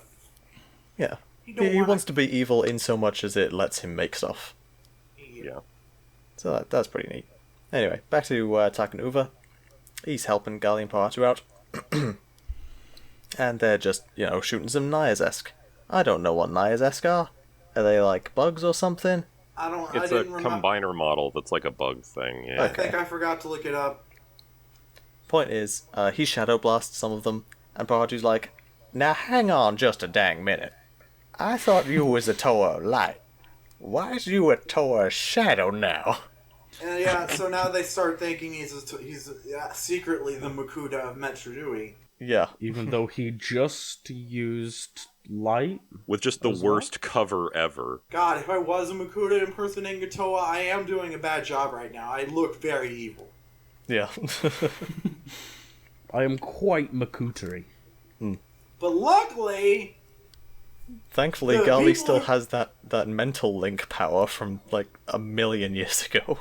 How convenient that somebody pulled something out of their ass while they were working at Templar, and then Greg is all like, "Oh, I could use this." Yeah. So yeah, Gali mentally links with him. I guess she can just read minds. Is that what this is implying? His specifically. Okay, she can read specifically Takua or TuragaNuva's mind. Okay. Now, does She's that like, apply oh to my god, you have seen shit. Now, does that apply to all of the Takuas and TuragaNuvas in the universe, including the one that's turned evil? Maybe. Thinking of Yeah, interestingly, this was sort of the time where, like, Mnog started being semi-recanonized, because we had the Sundial show up that TuragaNuva has now. Yeah, from that's the true. online game, and now It's this the happened. size of a wristwatch now. Yeah, they don't really explain how that happened. They just say, "Oh yeah, it shrunk." They're the Illuminati. They can do these things. Okay, sure. They've got a disc of shrink somewhere. They have multiple people that can just teleport wherever they want. I mean, again, Levi makes a good point. There are shrinking discs. There Yeah, are, there's yeah, that. that is true. I have a question about the sundial. In the context of the wider story, now that we know about, the whole Great Spirit robot thing, why does the sundial point towards his heart, and why was it on his face? So, the idea, I think, is I don't know. I mean, the telescope goes out there too. Like, there's equipment that's like set up there, maybe for like maintenance or something. Yes. Why does he have a telescope in his face? Maybe. Why don't you? Wait a minute. What if the telescope is his nose? The Mount Ihu is his nose. Oh. Ihu Yeah, but- means nose. Yeah, the telescope is like on his left cheek. Fuck! Mongai means mouth. Oh, fuck! Huh, neat. Wait, what? Yeah. Didn't know that. Mange. Why didn't I get that? I'm usually really good with fucking random root words. No. I mean, let's get to all of that kind of revealing all the Yeah, intricacies yeah. of the Yeah, giant sorry, I'm robot at getting the that. end. We'll get to the rest of that universe later. The universe hasn't turned out to be a robot yet. The end of this now- episode will be really fun. Yeah, for now we just have a weird sundial, which serves no plot relevance whatsoever, because TuragaNuva just takes it out and he just tells him, "Oh yeah, just go to where everyone else is anyway." Okay. Yeah, he TuragaNuva shines his light on it. He was and it even points already to- he was already moving east, and he was telling himself, "Just keep moving east." And then he looked at the thing that pointed the direction. Is like, "All right, where are I gotta go? Keep going east. All right." And then Yeah. later, even after this, he finds out he has to move in a direction again. Still east, always east, always go east all the time. Yeah. There is absolutely no point to this sundial. If he didn't have it, he would still be moving in the same direction. Yeah, entirely. Even to this day, in 2019, TuragaNuva still moves east. That's why we haven't seen him in 9 years. He's gone so far east we can't find him anymore. Yeah, he's in Florida by now. It's also a really bad sundial because to use it, he has to shine his light on it. But, surely the shadow would just point in whatever direction his light is going. No, No. it's magic. Why is it... It's a bad sundial because you need to It's a shine really light on bad it. sundial. It's Yeah, a you bad certainly sundial. can't tell time with it. It's a bad sundial because you need to shine light on it. Levi, 2014. No, it's a bad sundial because you shine the light on it, and instead of, telling the time by, the shadow points wherever, the light's direction is, the shadow goes wherever it fucking wants to. It's Yes. like the watch from, Spy Kids. It does everything except tell time. Or it's like, Yeah. or it's like the compass from Pirates of the Caribbean, where it does everything except tell time. Okay. That was such a bad joke. You're a bad joke. Welcome to the essence of this podcast, distilled. Yep, innocence, quote unquote. Yeah. That's, a word that does not belong to Chip, put in that joke about the butts. Sure, okay. I'll remember Put which in one that that joke is. Josie just said again, just so people let it sink in. Sure. All that remains of Tuyet is her butt. Yeah, well there you go, you just edited it yourself. I don't even need to do it now. So, Hooray. The joke TuragaNuva is that you can fuck the butt. TuragaNuva finally delivers his message With to the sex. TuragaNuva. Josie! His message is, look guys, I know you're all real excited about waking up the Great Spirit, but just letting you know, if you do it, then everyone's fucked. Just letting you know. And then Ignika comes in and tells him basically the same thing, except also that he's gonna kill everyone if his countdown reaches 0. But the Toa are all like, damned if you do, damned if you don't. Gotta wake up the god. Pretty much. God don't worry, mama, no. Also, I love how they all dead. yeah, they keep referring to Ignika's, mask thing as a countdown, but it takes Onua, literal hours to figure out how long the countdown is. So, Just based on, how much black the mask is turning. I like this line. Ignika, so Liwa, taps Ignika on the shoulder, and Ignika turned to look at Liwa. Was this an attack? No. It was the green one. He liked green. Yeah. Yeah. I love That's a this- weapon? I love this idiot god so much. I did think that was a little weird when he was just fighting the other green one. That's true. He was just thinks to himself, I like green. Yeah. I like bananas. Bananas are good. And So far, the Toa, the Ignika Toa, rather Toa than just the Ignika. mask itself, Yep. has shown itself to be functionally immortal. It Yep. can just repair itself very, very easily. So it doesn't really even have to think when an attack is coming. So it does just have the time to be like, you're green. I guess it does. That's the level of thought that it... Curtis, I need you to fucking draw that. It has no reason to develop a higher level of thought. You're green. I posted about this on Twitter, and people were all like, so the Toa Ignika has been alive for 3 days, and he just looks around, and it's like, fuck yeah, green! It's a literal god baby. Yeah. He's like, there's green everywhere. There's green everywhere. It's probably the most common color. And he thinks, I like green. Yeah. And you thought Vazan was childlike with a mask. Oh boy. I suppose so. I love Anyway, this god. I love this god idiot so much. Yeah, same. So, back to Jala. Jala and Hali and Nuparu back on the island of Artidax, where they're gonna die probably. Yep, they're just standing perfectly still, and then the bad guys will just look at us and see that we're just perfectly still, and they'll be like, "Oh, look how nice and still they're being. They wouldn't harm a fly." Except in Jala's mind, in the back of Jala's mind, he hears a voice, the voice of Makuta Pterodax. And Makuta's Dun dun dun. Look, this is a really lame way to die. I'm gonna snap you out of it. Can you just come back to Metronui, please?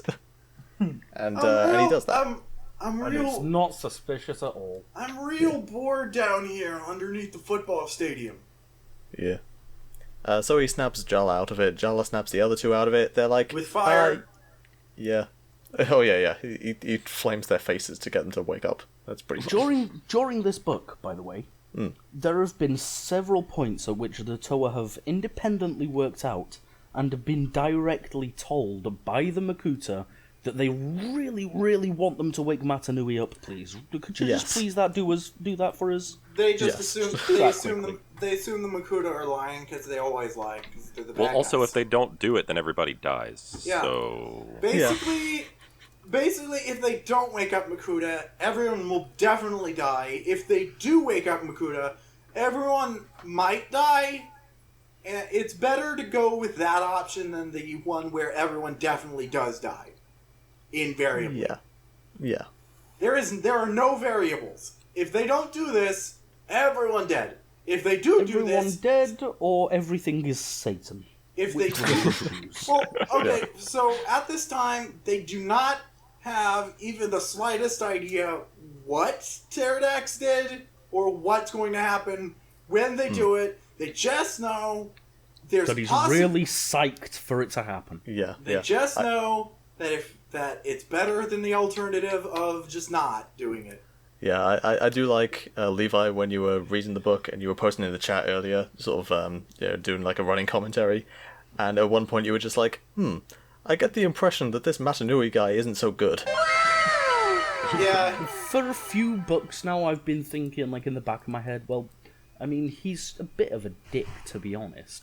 But, like, during this particular bit of the reading, since pretty much the start of it, I've had this feeling like, you know what? What if Matanui wasn't just a dick? Can I ask you, Levi, what gave you that impression, and ask you to go into more detail about that? Because that's important as someone, as we are chroniclers of this historic moment of illumination. I think... I can't remember the exact line. There have been bits and pieces in it, like in earlier books where it mentions that Matanui really has an absolute fucking grudge against Makuta. Like, he genuinely actually hates him now for what he's done. And one question that I've been asking myself as well, because I don't think they've explained it yet. Didn't Makuta originally refer to him... Wasn't he referred to as Matanui's brother? Yes. That is basically entirely, like, just Pterodax's, hubris, I guess? He sees himself as only equals with the Great Spirit himself. But doesn't it say at the very beginning of the first book, when they're doing the whole, listen now to our tale, and, like, it explains the... Yeah. Well, they basically don't know what... They basically have... Pterodax's nonsense about being brothers is the only thing they have to go off of for what he's related to Matanui for. They don't know. So they're basically just like, well, Makuta's probably lying, but we don't have anyone else to go off of, so I guess he's right. Yeah, so that original tale at the very start, that is, that is told by Vakama to the rest of them. Right. Yeah, so it's just based on his understanding. Yeah, and their understanding is flawed because the only person they have to rely on is Satan. Yeah. Okay. In conclusion, Makuta Pterodax is not Matanui's brother, but he thinks he might as well be. And now he basically is Matanui. Yeah, so Matanui being the universe itself and Pterodax being Cancer, that'd be a fucked up family, wouldn't it? Yeah. Sure would. Imagine Thanksgiving. You don't think of Cancer as your brother. The Cancer might think of it as your equal. Might think of Moving it as your on. No, shut up, Liam. You're a duck. You're a duck now. Say quack. Anyway, Hob duck. the three Toamari, they make their way off of the island. Same can't be said for all the Visorak. They all died. Yeah. Oh well. Because the big spider square. Spider cube. What did you call it? The spider summoning square. Yeah, it's great. So the Illuminati wanted them to bring this to the island that was about to explode to kill all the Visorak, and I think they put it as take them off the board. Yeah, basically. Yeah, I made a note. So like all the Visorak at some point realized, hey, this island's blowing up. It's probably a bad idea. But the summoning square. Yeah. So they just kept going onto the island, even though they knew it was a bad idea, because that's just what they were supposed to do. Yeah, they were just compelled to follow it. Yeah, just compelled to follow it, just like the Toamari were compelled to just stand there. Mm-hmm.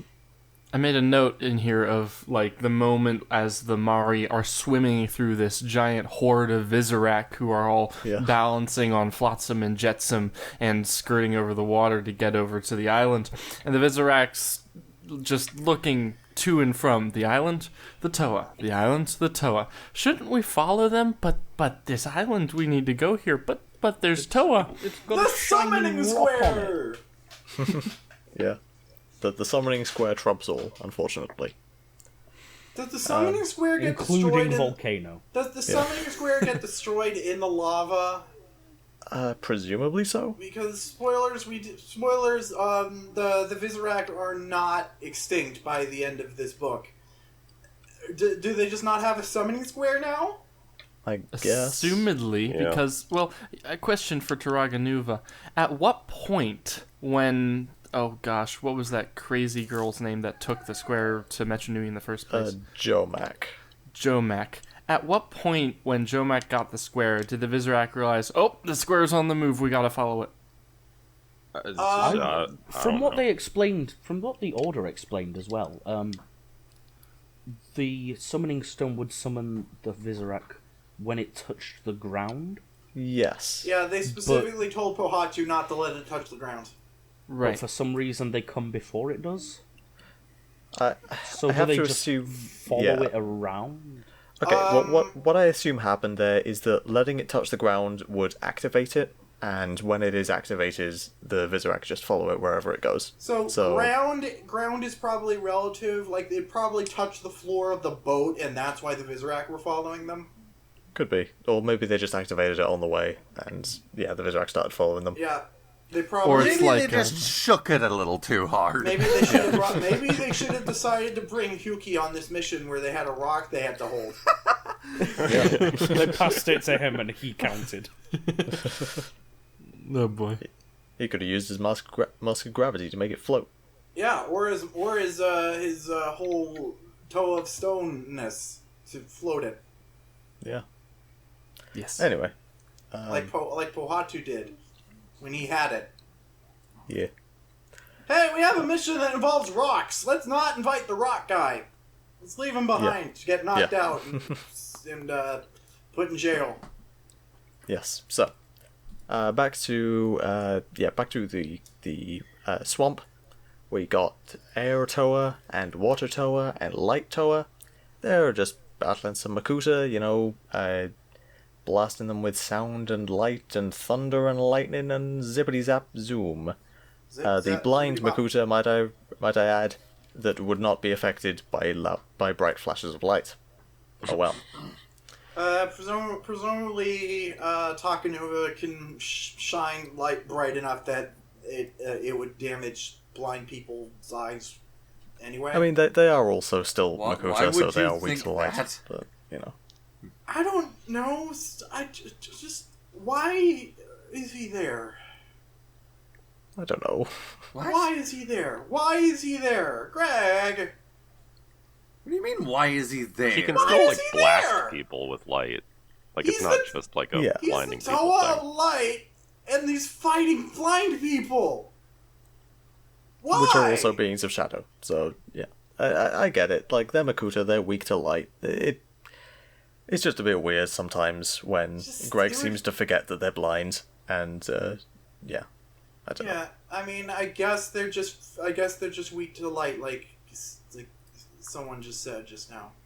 Yeah. Wait a minute, don't I they mean- have those Matoran on their back? He's blinding the Yeah, Matoran. they have their seeing eye babies.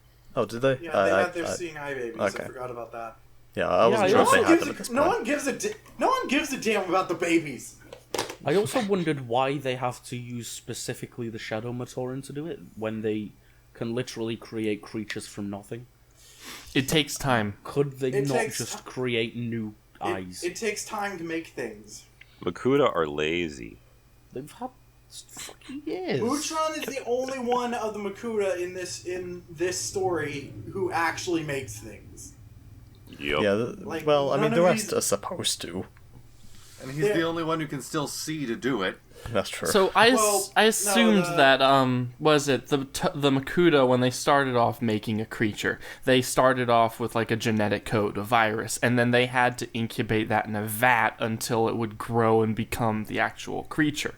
It would be like, so that takes a long time. I mean, all the creatures that Mutron creates start from a freaking vat. So yeah. Gee, it's almost. I mean, gee, he it's had the time to make them leeches that could suck the light out of creatures, and not the time to make them like a little ball that's 80% eyes and 20% brain. Just Gee, it's to almost see. like. Gee, it's almost like Makuta really wanted the Mask of Time. Well, making them Shadow Matoran was sort of dual purpose. Like, they could... I mean, they didn't originally plan to get Shadow Matoran to be their eyes because they weren't expecting to get blinded. Yeah. They just wanted to corrupt all the Matoran of Light. And And Tridax also had... Oh, sorry. And also, Mutron's not the only one that can see. Only the 3 Makuta named after bats are blind. Yes, that's true. But I mean, the Shadow Leeches were created before this arc. I mean, Tridax said, yeah, I helped make them with Mutran at one point, didn't he? Yeah. So- they just have the Shadow Matoran because they wanted the Shadow Matoran. They didn't have them because they needed seeing eye dogs. So it could still take time for them to make that ball of eyes that they need to see the things. I suppose. Yeah. But whatever the case, they do have Shadow Matoran, and they can neural link with them because, unlike Gali, Makuta do have a stated power of telepathy, so they can just do that. Yeah, It but doesn't explain- Same reason, not speed. apparently their telepathy only works if you have to make contact. Yeah.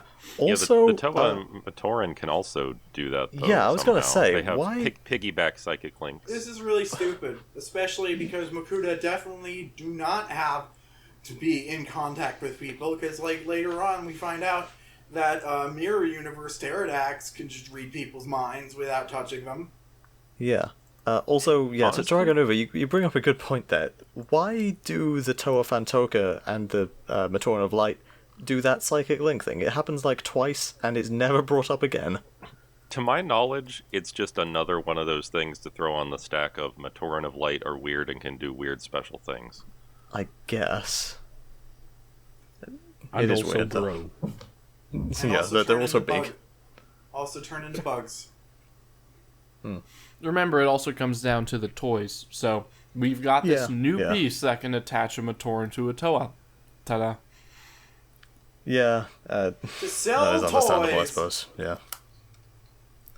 But anyway, whatever.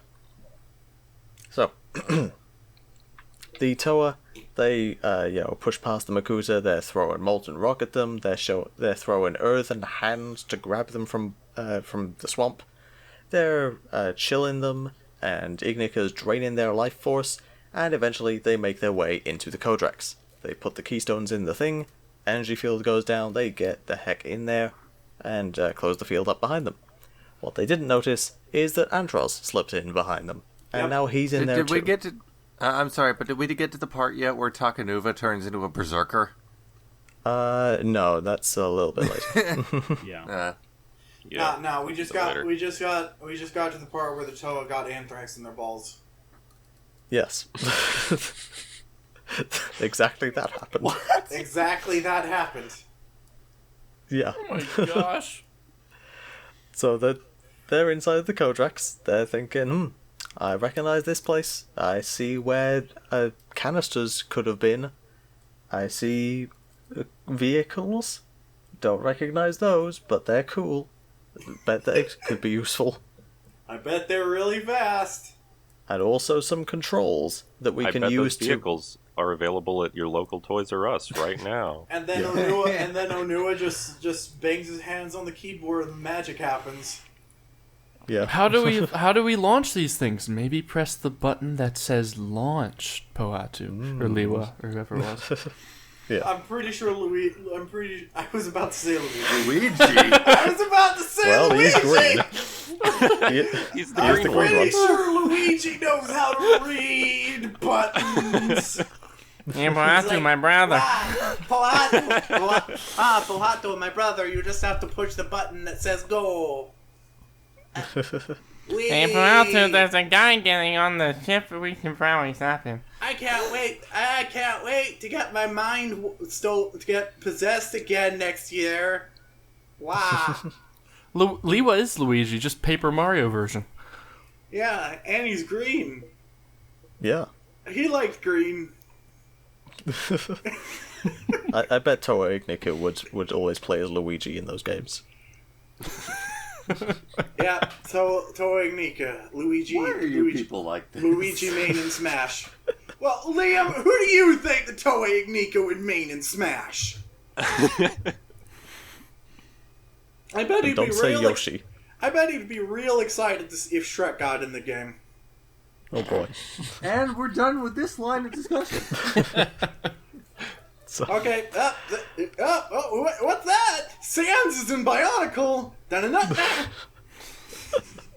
So they get in the fighter jets. They're like, "Oh, this is cool.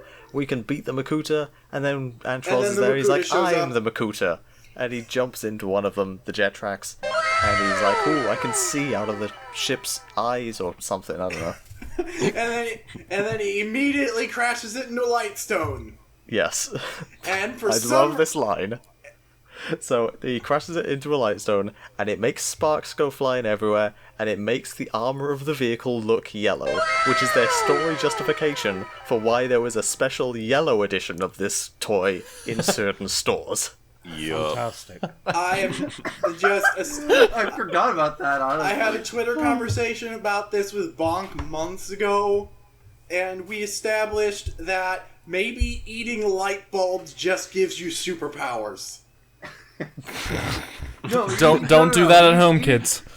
Eating light bulbs just gives you yellow. So no, apparently being yellow reflects that it became like supercharged or whatever. Trust me, I read the wiki. Swirt wrote it. Swirt personally writes everything on the wiki. He knows what's up. Again, do not. The forbidden fruit. Again, do not try this at home, kids. Yeah, eating light bulbs only works if you're a robot. What are we gonna do when people do become robots and they listen to this podcast? Well, when people are already what's eating light bulbs gonna do to you if your stomach lining is already made of robot? Well, you said it. Supercharge them. Exactly. Turn you yellow. Exactly. The point become is yellow. apparently. You become piss. So apparently, this whole time, light stones were basically. We're done with this line discussion now. So anyway, So the apparently sto- this. So anyway, this The whole stones are in time the code apparently. recs, right? Oh. This I whole was gonna say time the stone. apparently. Oh. Josie, you go. I enjoy it. This whole time we thought light stones were just glorified flashlights. No, apparently they contain raw energy. Yep. Raw That's energy not that even apparently a even ship can elaborated on. tap Like into. nothing comes from that. It's like, oh, he crashed into a thing, and now he crashed into a flashlight. Now he's Superman. Yep. I mean, power of the yellow sun, right? It'd be like if a fly flew into a light bulb and grew 3 sizes that day.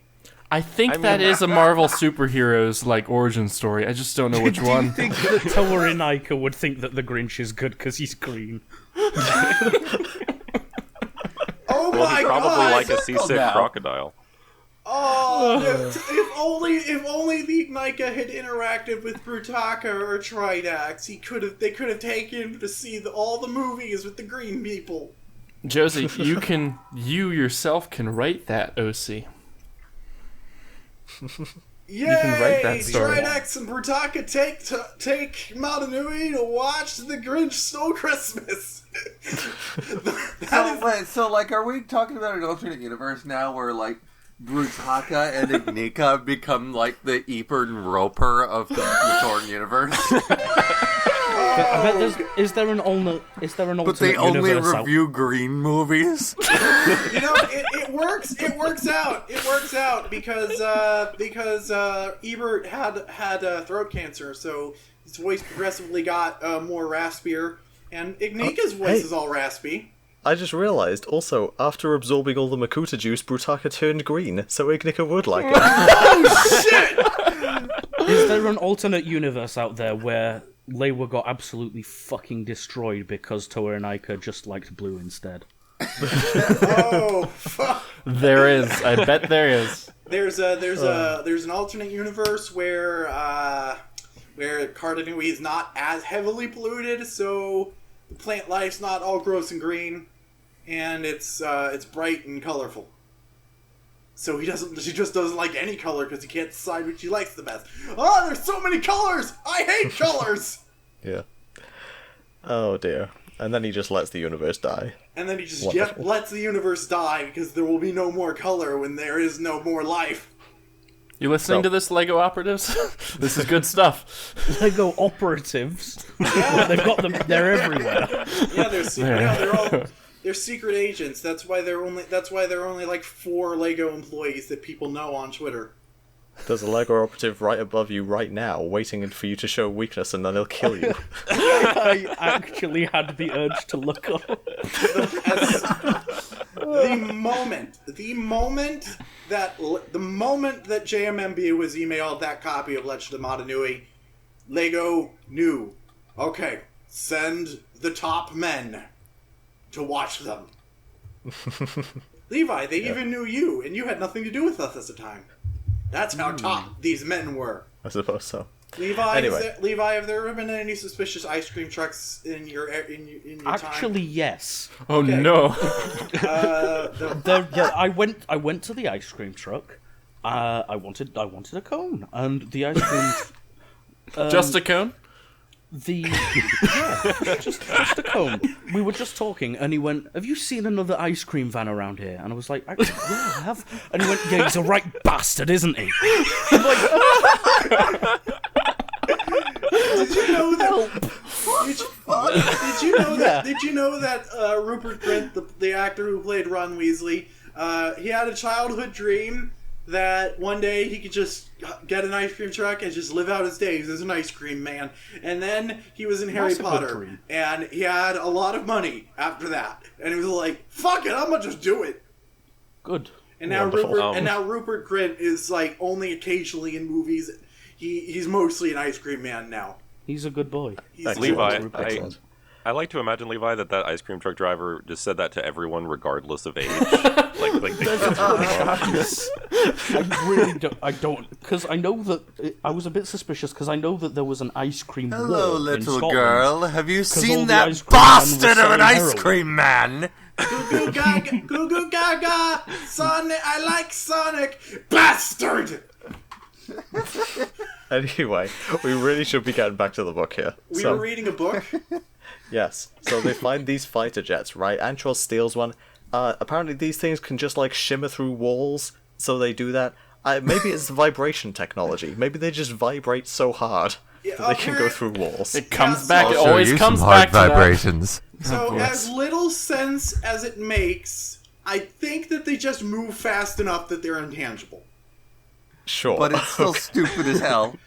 Yeah, I just said, yeah, it makes no sense, but I think that they just move so fast they're intangible. Yeah, so that's how they get out of the Codrex without opening a door or something, I don't know. Spoilers for a few minutes from now, that's also how they get out of Cardanui. Apparently they forget that they can just move through shit now. It was a They beautiful just thing in shimmer 2001. through the ground. They're all like, there's a tunnel, let's go to it. Oh no, we're off course. Oh shit. I'd like to imagine that there's an alternate universe where they just stopped short. They forgot to stop, and they just like flew right out of the robot. Yeah. Oh dear. Anyway, Well, I mean, their destiny's completed. They don't need to do no shit no more. right, so Icarax and Cricker, they're having a little chat. Cricker's like, I'm not so sure about this whole plan business. And then Icarax is like, Icarax is yeah, all you know like, what, me neither. I'm a I'm dick." gonna stop the plan by killing the Codrex while the Torah is still inside. And Cricker's like, no, you idiot. Don't do that. Icarax is like, what if I just did? Well, doesn't Krika first, like, they're talking, saying, like, oh, well, we've got to do something, and Igrax is like, well, go and do it then, and Krika just, phases through and disrupts the shield that was around it first. Yeah. This is some, something like this that. is some yeah. Ant-Man bullshit. Like, that force field can keep out literally everything, and he phases through.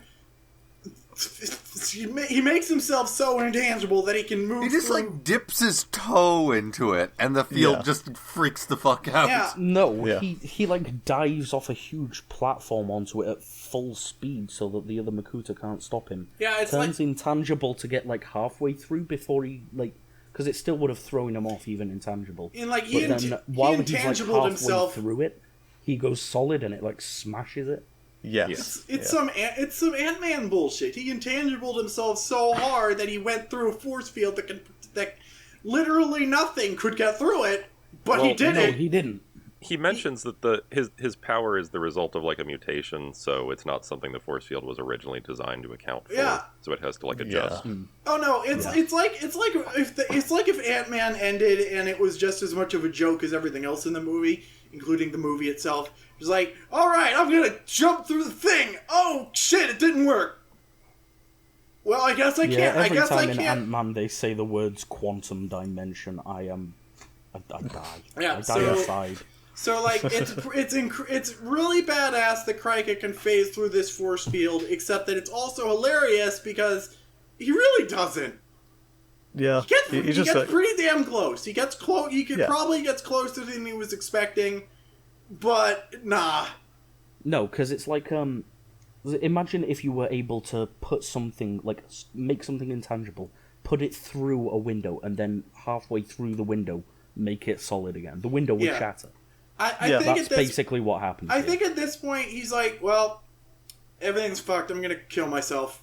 But I'm gonna pretty much. He gets absolutely fucking launched. Yeah, he's basically he's like, well, he does not have a fun time. I'm probably gonna die whether or not this works, so I'm just gonna try it. And if not, then who cares? I'm dead anyway. And it just happened to work as good as they wanted it to, I guess. Pretty much. They start being able to break the. They start being able to break the ball. So I guess it worked. Yeah, Icarax rushes right in with its gravity powers and just goes to town on it. But anyway, before we get to that, we got to talk about Helrix. She's walking around on an island, Destral, I think, probably. Yeah, it's Destral. She's picking up scraps of Rakshi, looking at them for a few seconds, dropping them, putting it up, and apparently, like, this is the most tedious bullshit ever. And here is the point where Greg brings up, also her mask power lets her learn shit by looking at things. Yes. Her mask power is the mask of past or something. I don't know. It lets her see the history of an object by touching it. Oh crap! Your ass is contagious, and I forgot what the words is now. Yay! Curtis, I remembered it, and then you remind me that I had a note. I remembered the mask power was called something, and then you said you didn't remember, and then I forgot. Liam, do you Mask remember? of psychometry. Ha-ha! Oh, psychometry, of course. Psychometry. That's exactly the word I was thinking of. Mask of Saitama. Yeah, I don't know why I didn't think of it earlier. Yep. But yeah, she can learn the history of any object by touching it. Yes, exactly. Does that include sentient objects? I think so. So basically, she could learn the history of, say, any person by just rubbing her hand on their face. I suppose so. You would never ever want to give someone a hand job. Oh dear. You would go there. Oh fuck yeah! Oh fuck yeah! Oh fuck yeah! We've just sparked so many new fetishes. Anyway, so one of the Rakshi parts she picks up shows her a place where it was made, a place she doesn't recognize that has some energized protodermis in it. She's been ordering. That's why she's been doing it. That's why she's been ordering her guys to destroy all the sources of energized protodermis so that no new Rakshi can be made, because Rakshi...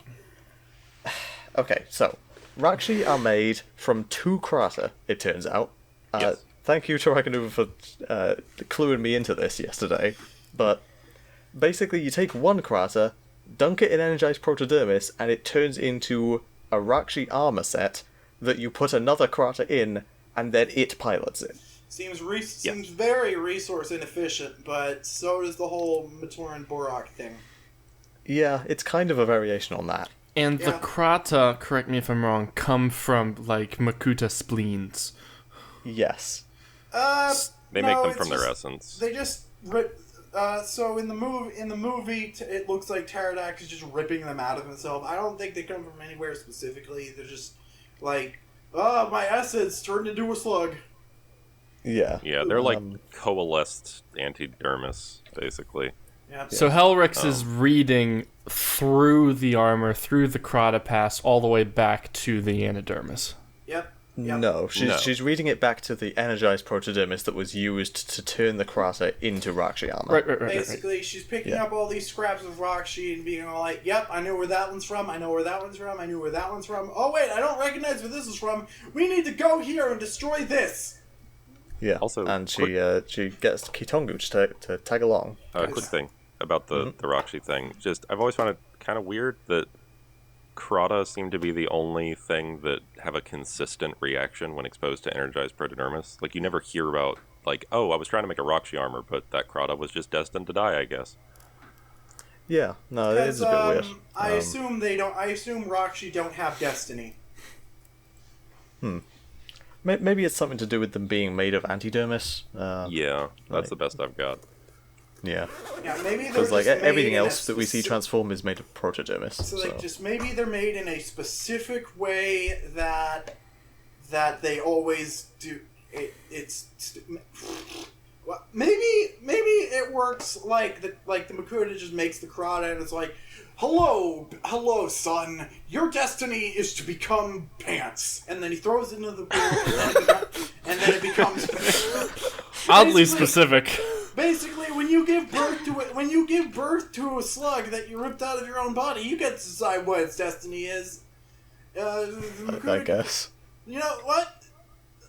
Maybe Makuta could just take a Krata out of him and say, and your destiny is to become the Mask of Time, and then he throws it into the thing, and then it comes out and it's a Mask of Time, and it's like, wow, that was easy.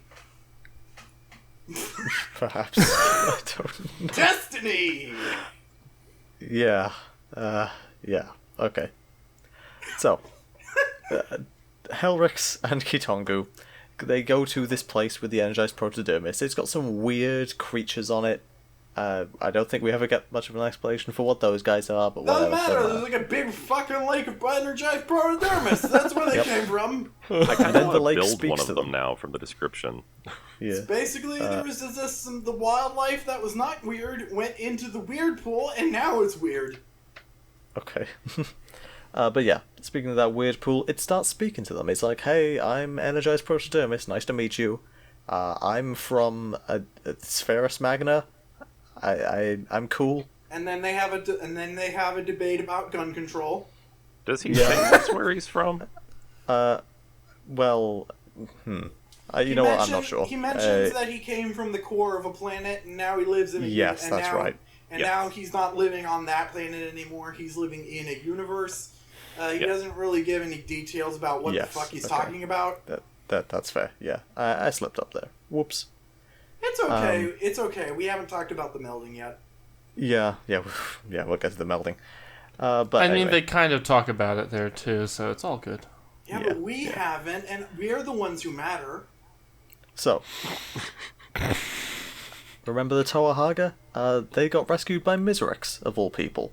He's not looking for them specifically, he's looking for pterodax. He just happens to find them on the way. I love his comment about that, actually, Yeah. when they ask, like, how'd you find us? He's like, how typical of Toa to assume that I was here to find you.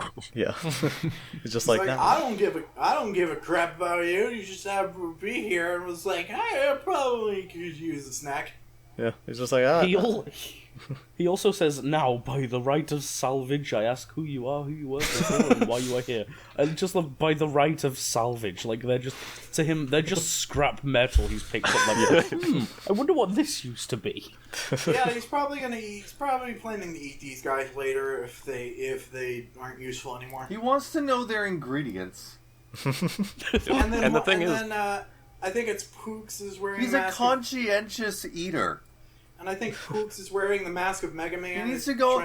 Did you Yeah. see how big he got devouring those clack on that island? He needs to go on a diet. He needs to go on. He knows it. Yeah, he's a big boy. He's Yeah. he's like a Devastator-sized big boy. But yeah, like you're saying, Pooks has the mask of imitation or emulation. That's the one. Yeah, and he's trying to copy Mizrax's powers. And Mizrax is like, no, just slaps him. I don't like being imitated. I don't like being copied. I don't like copycats. Do not steal. Yeah. The original of the character. Do not steal. There's a big picture of Miserix, so you can see how grotesque he looks. No, non-canon. Non-canon. That's not the canon one? Needs to be green. Alright. I'm No, making a he joke. was red and then he became green and then he was red again. The model was red, but for some reason Greg decided, no, he's green. And then he decided he was red again. Yeah, he's still a dragon. For He's some cool as reason, fuck. for some reason, I'm going to incorporate him being a dragon in the story, but not the color that the dragon was. He's my favorite toy so far. He's not. That's not an actual set. Yeah, no. Yeah, That's a it's fan mod. creation. It's a fan creation that won a contest. That makes sense. Yeah, most What of the should- cool-looking ones are. Yeah. What should Miserix look like? Let's ask the fans. And then the Pretty much. the fan at one made a dragon and was like, I don't think you understood the contest, but you know what? We're gonna go with it. Except he's green. Yeah. I don't like making fun of fans. I'm just eternally baffled. I like making fun of fans. You're all fucking nerds. Miserex You're looks one great. of us, boy. Miserex looks great. I'm just eternally Did I confused. stutter? No, you did not. Fly me to the moon and let me play among the stars. Gathered friends, listen again to... Wait, we did this already. Yeah. Getting back to where we were. Two dead guys in the computer room. That's what we were at. So, Miserex and the Haga... As absurd as this part is, it's really just, it's amazing. It's like, crap, these two guys are gods, and they're dead. Oh no. So, Miserex gotta and be- the Haga, they're It's gotta be walking through... intimidating. It's gotta They're be walking through the intimidating. tunnels, and they find this chamber right at the end of the tunnel, and they find a bunch of machinery that they don't recognize, and a couple of dead fleshy guys. What's up with the fleshy guys? I don't know, but they sure are dead, and that's where we leave them, I guess. There's Okay, a yes or portal no opens. question for TuragaNuva real quick, because I don't know when I'm going to have the chance to ask this again. Do we ever find out why they were there? In story or in Greg Q&As? Okay, first in story, that and then answers in it, to be Greg honest. Q&As. I'm pretty sure it never comes up in actual story material, but Greg did state why they were there. Okay, cool. That's all I needed to know. I Why could were tell they you why, there? but I won't hear, because, We can't... spoilers. Okay, tell me too, because I'm legitimately curious. Levi, stick your fingers in your ears and think of England. I'm sorry, you seem to be under the impression that I am not thinking of England at all times. It is legally obligated to be thinking of England at all times, or else the Stick your Queen fingers will in your airdrop. ears The Queen will airdrop onto your house like the beginning of the fucking London Olympics. Okay, fine. Stick your fingers in your ear and think of double England. So, America. I'm sorry, I need to mute myself for this incredible orgasm that's about to come. Good choice of words. Double England.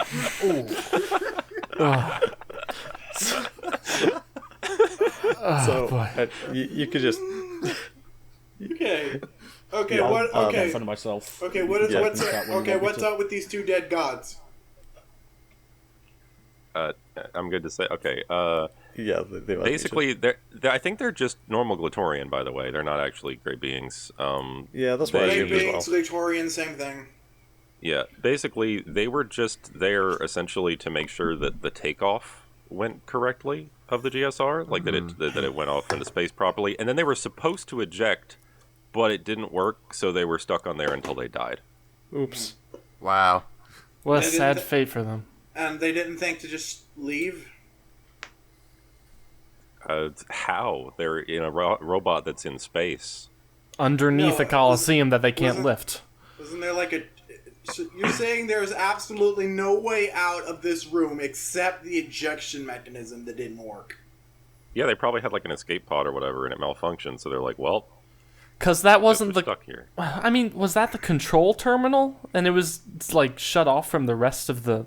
Why wasn't Oh, there like gosh. a door or a mechanism to teleport them somewhere else? I think, honestly, since these two were just random Glatori and the Great Beings enlisted, the Great Beings probably didn't care. Oh, Yeah, that's more like well, it. we've got like 1,000,000,001 things in That's this more like it. Well, we've got like 1,000,000,001 things in all the universes that can teleport, but we're not going to give you any of them. We're just going to lock you in a box and...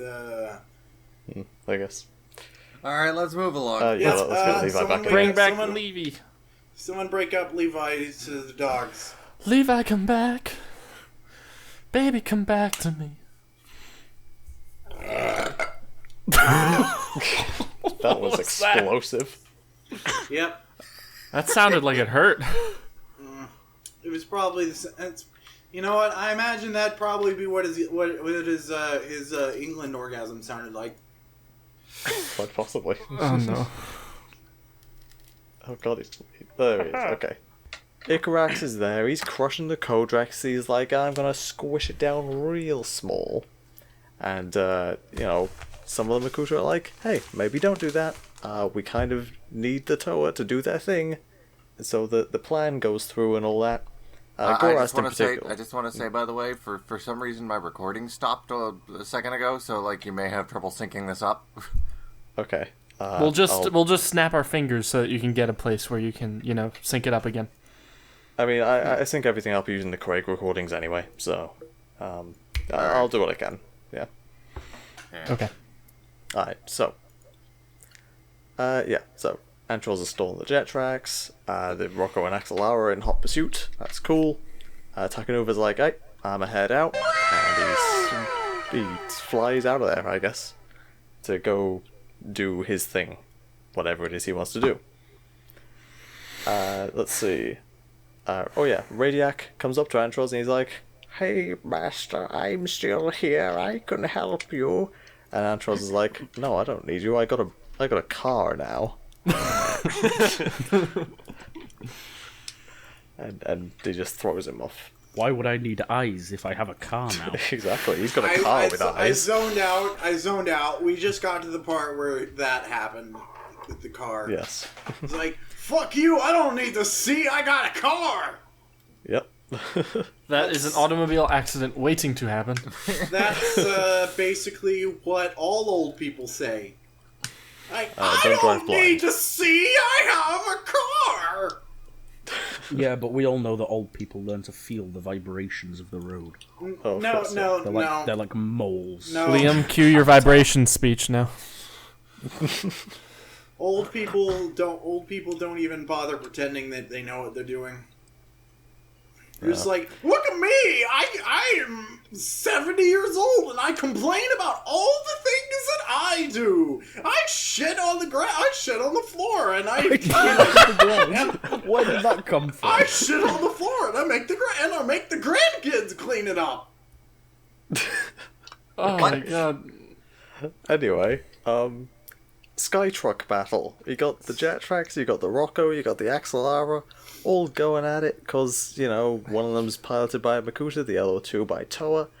They're having a big battle in the sky. That's pretty cool. Pretty neat. They got some nice weapons. Cool. Buy the toys, please. Buy the toys! This is the first year that we're doing this, and we're very scared. Yeah. And anyway, so Tahu and Gali are still in the Codex, and they're like, okay, let's actually get on with awakening the Great Spirit, the thing we came here to do. And Tahu's like, okay, so if I'm reading this right, what we gotta do is, electrify Matanui by using these light stones, but, send it in little pulses, just enough to wake him up. But what if we just, send one big pulse and shock him awake with that? The Mask of Life is basically a defibrillator. Yeah. Yeah, I laughed at this scene, because it's basically, they're going, right, well, we could use the defibrillator, or we could go all Frankenstein in this shit and just use a lightning bolt. Yeah. Yeah, it's like Pretty much. if instead of doing chest compressions for CPR, you just slammed them Drop once a brick really on them. hard. Yeah, pretty much. Well, if it takes 25 minutes at 200 degrees, it should only take 2 minutes at 2,500 degrees. That's how you prepare pizza. Quote, Foster's home for imaginary friends. Yep. Pretty much. But it does end up working, so I mean, I guess that works out alright for them in the end. Meanwhile, Vikan, he's just wandering around, being some not shadowy boy. Being not evil. Yep. Yeah, and then Still TuragaNuva looks finds evil him. though. I always thought that the Shadow Leeches mutated them, but apparently not. Nope. Which is Wait a minute, weird. didn't Yes, they- it's a mutation. Yeah, I gave him bat wings. No, the Shadow Leeches don't do that. Mutran does that Yeah, separately. the Shadow Okay. Leeches just turn them evil. Apparently, Moon. Yeah, No, Mutron just that's stuck fucking- the bat wings on him That, for fun. in the first pages With a of clothespin. book 8, in the first pages of book 8, it's like they encounter that Radiac and Tanma are running away from the Makuta, and Radiac is fucking hit with a Shadow Leech, and he's instantly mutated. Or maybe it was Gavla. I think but it's either- Gavla that you're thinking of. Gavla. Yeah, like Well, Tenma at turns any around rate- and Gavla has wings. But at it's any rate- canon that Mutran mutates them separately from the leeches, which is why, for example, Yeah, I call Voltraz bullshit. does not have wings. At any Bullshit. rate, the mutations don't revert when their light is restored, so that's awfully convenient for Vikan, because if he had reverted into a Lamatoran back when he was with Mutran would have been able to like, oh shit, that thing I made is actually bad for my plans. Oops. Yeah. Also, Vikan wouldn't have been able to get out of there because he wouldn't be able to fly anymore. I don't think the Makuta even find out that Clack can restore Shadow Matoran, like, at all. No, I don't think they do. That's almost hilarious. But anyway, TuragaNuva runs across Vikan and he's like, "Hey, you look not so great. What's look- the story you- with you?" You look uncharacteristically confused for a bad guy. Yeah. And Vikan's like, "Oh, I used to be bad, but then something screamed at me, and now I'm not so bad." Let's go find this. Let's go find the screaming thing. And I'm then just imagining, I'm just like, okay, like, I know you already made, like, the fucking Reed joke, but, like, I'm imagining it as literally that fucking screaming frog that you see around. Yeah. It's Yeah. like you scare it, and it's like, hey! Yeah, TuragaNuva has a real good idea. He goes, let's get the bird to screech at the babies. That's not horrifying. and it somehow backfires, but good, because what is the name Radiac, the one that's with them, the Shadow Return that's with them? Yeah. Yeah.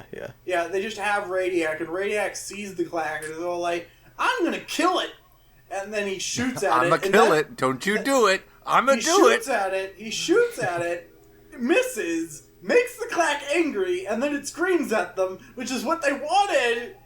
He's an idiot, and now he's a good guy idiot. So, And it I just guess occurred to it me- also broke the partial barrier on TuragaNuva, too. No, that happens That later was on in the book. yeah. That's That's later. later. Yeah, no, has when a Levi Clack- seen what Clack looks like? Oh, I don't think he has. No. Well, let's do that real quick. I'll get it. I'll get it. I already Oh. did. Yeah. Yeah. So. Oh, Same thing. If you're thinking, spooky. that what you're looking at is a bat with the head of a person, you're correct. That is the. That is I am the. not seeing a head of a person. That thing there with the eyes, that is the same head that Toa used for them. Yep. So this bat. And it also has rocket straps to the side of his head. So this Yep. bat. So in real life, what this would be is a bat with a human head and jet turbines for ears. Yes. That's pretty weird, don't you think? I'm gonna go find it as an anime girl. 20,005. Oh, that's not referring to the year. Okay. Justice, please. This is from the far-flung future. Yeah, so 20,005 is basically this was a free set distributed with special subscriptions to Lego magazines. I did not get this one, but I did get the one from the next year, which is almost as plot relevant. Yeah. Can I Oh mention my God, I really just- quick? Because I don't think the name is a spoiler. The next year's Brickmaster set was named Click, and this one is Clack. Oh god, I just realized. That's beautiful. Does it evolve into click clack? Quickly clack down the track. If there had been one for the next year, probably. Beautiful. Yeah. Beautiful. Anyway, Moving on. yes. So Gorast and Vampire, Wait. Vampire. Sorry. I have They're something in my Same notes. thing. I have something in my notes that I need to bring up because we're probably not going to actually mention Clack very much after this.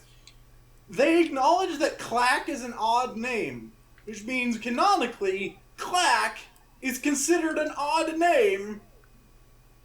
Bionicle. That is what that means, yes. Like even the characters in Bionicle have a limit to what they can accept as plausible naming conventions.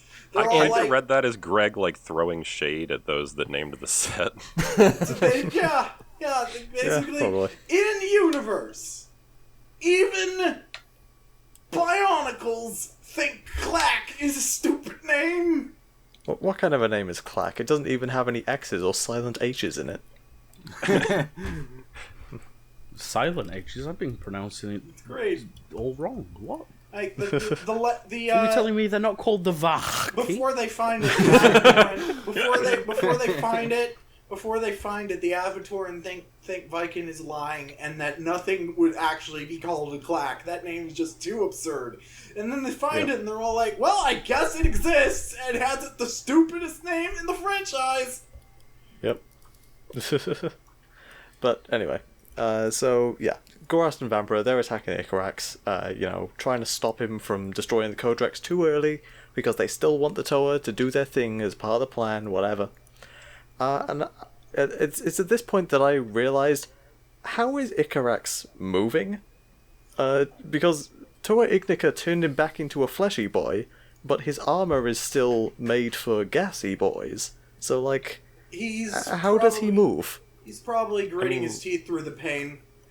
Yeah, basically he just kind of shrugged it off. Like Squeezed the armor right is in like the armor is like shoving into his flesh, but he's like, whatever, I'll deal with it. Okay. You. Okay, It's like found wearing a it. pair of pants that's much too tight. A better question is, if the H is silent, why isn't he called Tok? That's a good question. I found it. Here is the Clack as an anime girl. Oh my. Kawaii desu. Yep. Quite. Twitter suspended the person who drew this for some reason.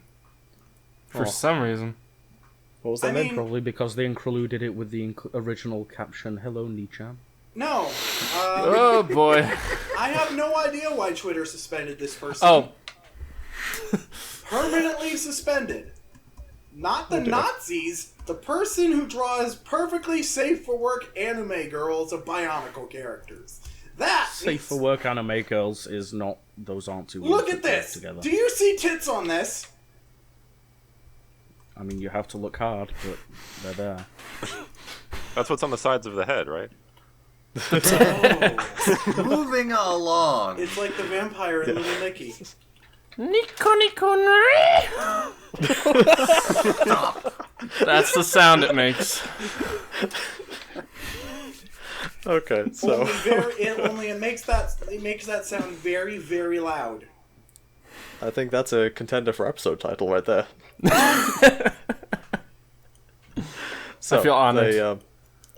They finally force Antros out of his car, and Kopaka takes it. Is Grand that right? Theft Auto style. Yeah, just throw him out of there. He teleports out of there actually, but whatever, don't matter. Then Ignica, yes. So Tahu's like, "Hey Ignica, you can be like your hero Matoro and sacrifice yourself for the greater good." And Ignica's like, "No, please, okay." And he just does it. That's nice.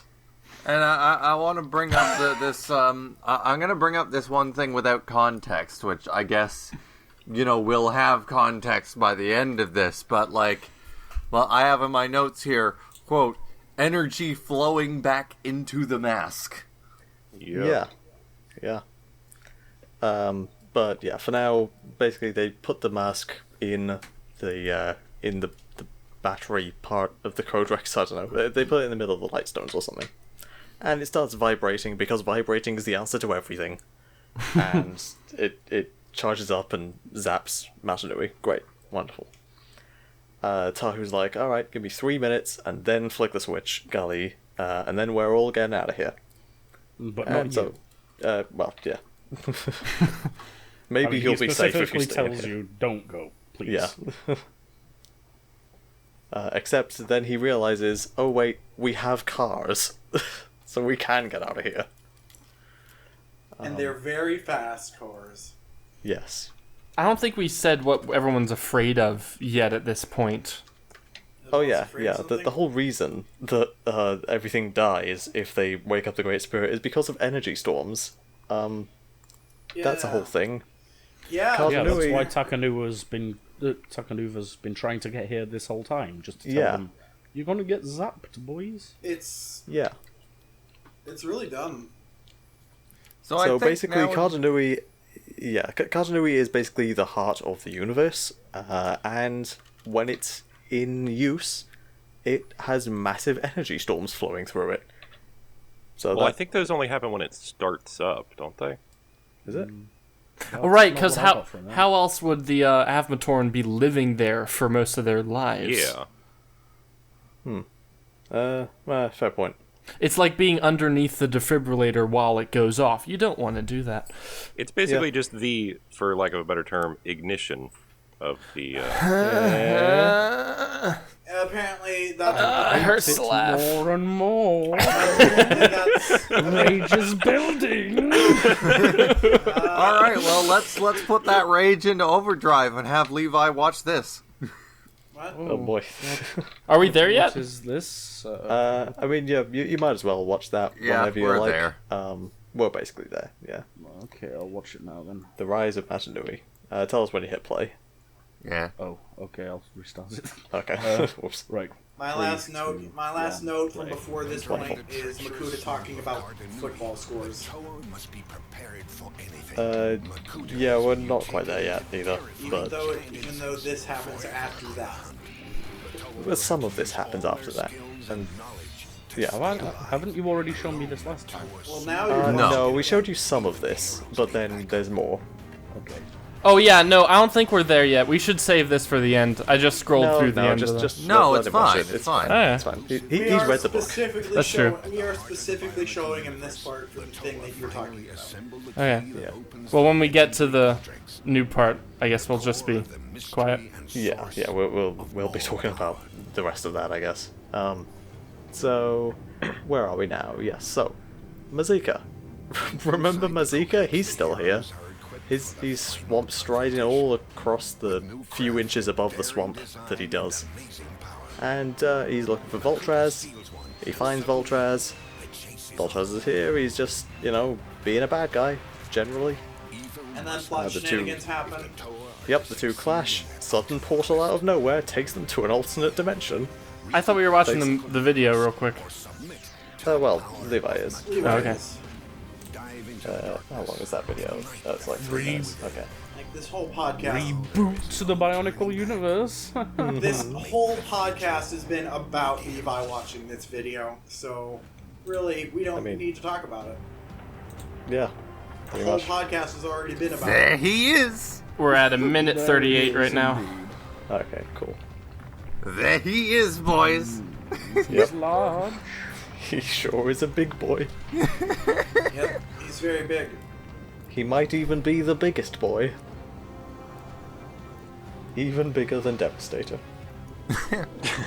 Devastator can fit inside his head. That's how big he is. That's how big this boy is. So, all of Metronui, that's just inside this guy's head. It's literally his brain. That's why they have the archives. Wait for That's it. where they keep his memories. There it is. Yep. There it is. There's his eyes going red. He's evil. It's Makuti. And then the mask just blasting off. Yep. Team Rocket's flying. blasting off again. Yep. I really like the comic panel where he does that, actually. Let me see if I can pull that up real quick. Oh, that panel at the end. He just does like a massive chest thrust, and there goes the mask. And here's Josie, a video. what have you done? And here's a video from Christian Faber's blog of the Madanui robot running along the planet Earth. With a 15 seconds. remix of next year's song that we still have not heard yet. Like we still haven't gotten a release of this remix of Bye Bye Babylon, and I'm so salty about that. I am not quite sure why this video was made. It's just for a size comparison of the Great Spirit Robot versus Earth, I guess. I thought it was just a meme. So all three of the planets relevant to Bionicle that form the bigger planet that doesn't technically exist yet anymore, are bigger than Earth. The planet that the Madanui robot fell asleep on is bigger than Earth. The planet that next year is going to take place on is bigger than Earth. I'm sorry, what now? Josie, stop, please. we'll get to that later. Flying the mask into space. Yeah, but we don't know the ramifications of that yet. Oh. So, I anyway. swear to God, this has happened throughout the whole podcast. It's nothing new. It really has, yeah. So, We are as good at keeping secrets as the Makuta are. Please tell me other dimensions doesn't just refer to space. well, speaking of other dimensions, we got the melding universe. Great segue. Nice job. Yep. This is a place called Spherus Magna. What's weird about Spherus Magna? Well, Toa are little guys, Matoran are big guys, and the great beings are just around. That's pretty cool. Yeah, they never made a big fucking robot, so... No. In this universe, Matanui does not exist. But the Makuta do. And they're good guys? Yeah, they... Oh, yeah, this is the part I had a note on specifically for. Yeah. I fucking love that the great beings in this universe think that the great beings from our universe are fucking morons. They just look at them and they're like, God, what? How did you manage to fuck that up? No, they look at Voltron specifically. Yeah. Like, they You don't... just had to make the big robot. That's it. That's all you needed. They don't think there's much wrong with Mazika, but they see Voltraz and think, okay, they clearly fucked up with this guy. The other guy is cool. We want to study this guy. Hey, you can take... They're like, we need to study this guy to find out just how they managed to do this. Hey, we are literally gods. We can just send you home whenever. We'd like to keep this guy, and you can take one of our guys. And Mazika... To maintain the balance. Mazika considers taking one of them with him. He considers taking a great being from the melding universe into the prime universe to be his new best friend. I want a fan dub of what's the anime? Neon Genesis Evangelion? No, fucking hang on. That's the only anime that exists. Oh my God. True. But Just like, Curtis, you might. I'll look it up. You guys. Can Okay. continue. Okay. So yeah, Mazika eventually settles on the Makuta Pterodax of this universe, who is a paragon of good and Konosuba. yep. Konosuba. Good show. What about a fan dub of that? I want a fan dub where it's Mazika taking a great spirit into the other world instead of him taking Aqua. Alright, so, that'd be good. Weaselton McGee. I guess that's what my brain just remembered. I couldn't remember your name, so I called you that. I posted what light pterodax and regular pterodax look like in the chat. For a reminder, dark pterodax, the regular one, is the dark and red one, and then the shiny one is the good one. Have a hammer. And yeah, Yes. I He don't has know. a big hammer. Does he have the hammer in canon, or was that just a thing? No, he's got the yeah, hammer. The hammer's He has canon. it. Yeah. It comes Yeah. up later, I think. Yeah, I really like light pterodax. He's really neat, And that's another fan creation. Yeah. Yeah, for Yes. a contest. Yep. For whatever reason, Lego and the Infinite Wisdom printed the Mask of Darkness in gold, and someone actually used that, and it was real good. It was the They shell printed it in for. two kinds of gold. Yeah. Didn't they? the gold kraken was the shell for, what was it, a Voparak or something? I think it was the Kagarak. The Kagarak. One of the models Yeah. for the Kagarak. In one of the mini sets. They technically only intended to release it in one shade of gold, but they were changing over their molds at the time, and they accidentally printed a bunch of pieces in both shades of gold at the time. And so now the Kraken exists in both flat gold and pearl gold. The Pearl Gold one's a lot harder to find, though. Yeah, which is bad, which sucks because pearl gold is shinier, or at least it's prettier. Neither of them are particularly shiny, but shiny plastic, that's more expensive. Lego doesn't do a whole lot of big pieces like that in shiny. But yeah, in general, I'm more of a fan of the pearl gold rather than flat gold. But whatever. I'd probably just print one in shiny and with 3D shapeways. So yeah, Mazeka brings back Light Pterodax with him to the Prime Universe. Light Pterodax being a version of Pterodax that expunged all shadow from his being, so he is a being of pure light. That's pretty cool. So in universe, it would probably have been a better idea to take a god to be your best friend, but I think It's cool to have another Pterodax. I think Light Pterodax is the more interesting choice. I think Mazika's thought process was, with Makuta's whole thing about how he always has plans, I want the person that will be able to think like he does the best. I mean, there's that, and there is the fact that Pterodax, literally the moment, Light Pterodax, the moment before, said, "I would fucking love to destroy that guy." Yeah. But having a god as your best friend, that's probably the better choice. Having the bad guy but good as your best friend, that's a more interesting choice. It's the more interesting choice. I like it. Yeah. I mean, it works out in the end, so that's cool. But we don't see what happens with that guy until next time. You are very quiet now. Yeah, you've suddenly gone really quiet. That's because I had my input turned all the way down because I was eating. But yeah, That we don't. explains everything. Yeah, we don't find out what happens with that until next time. Our light boy. Yeah. Anyway, so moving What would happen back if to they shadow leached Light Pterodax? Would they just have 2 Makutas now? I guess probably. Bad times.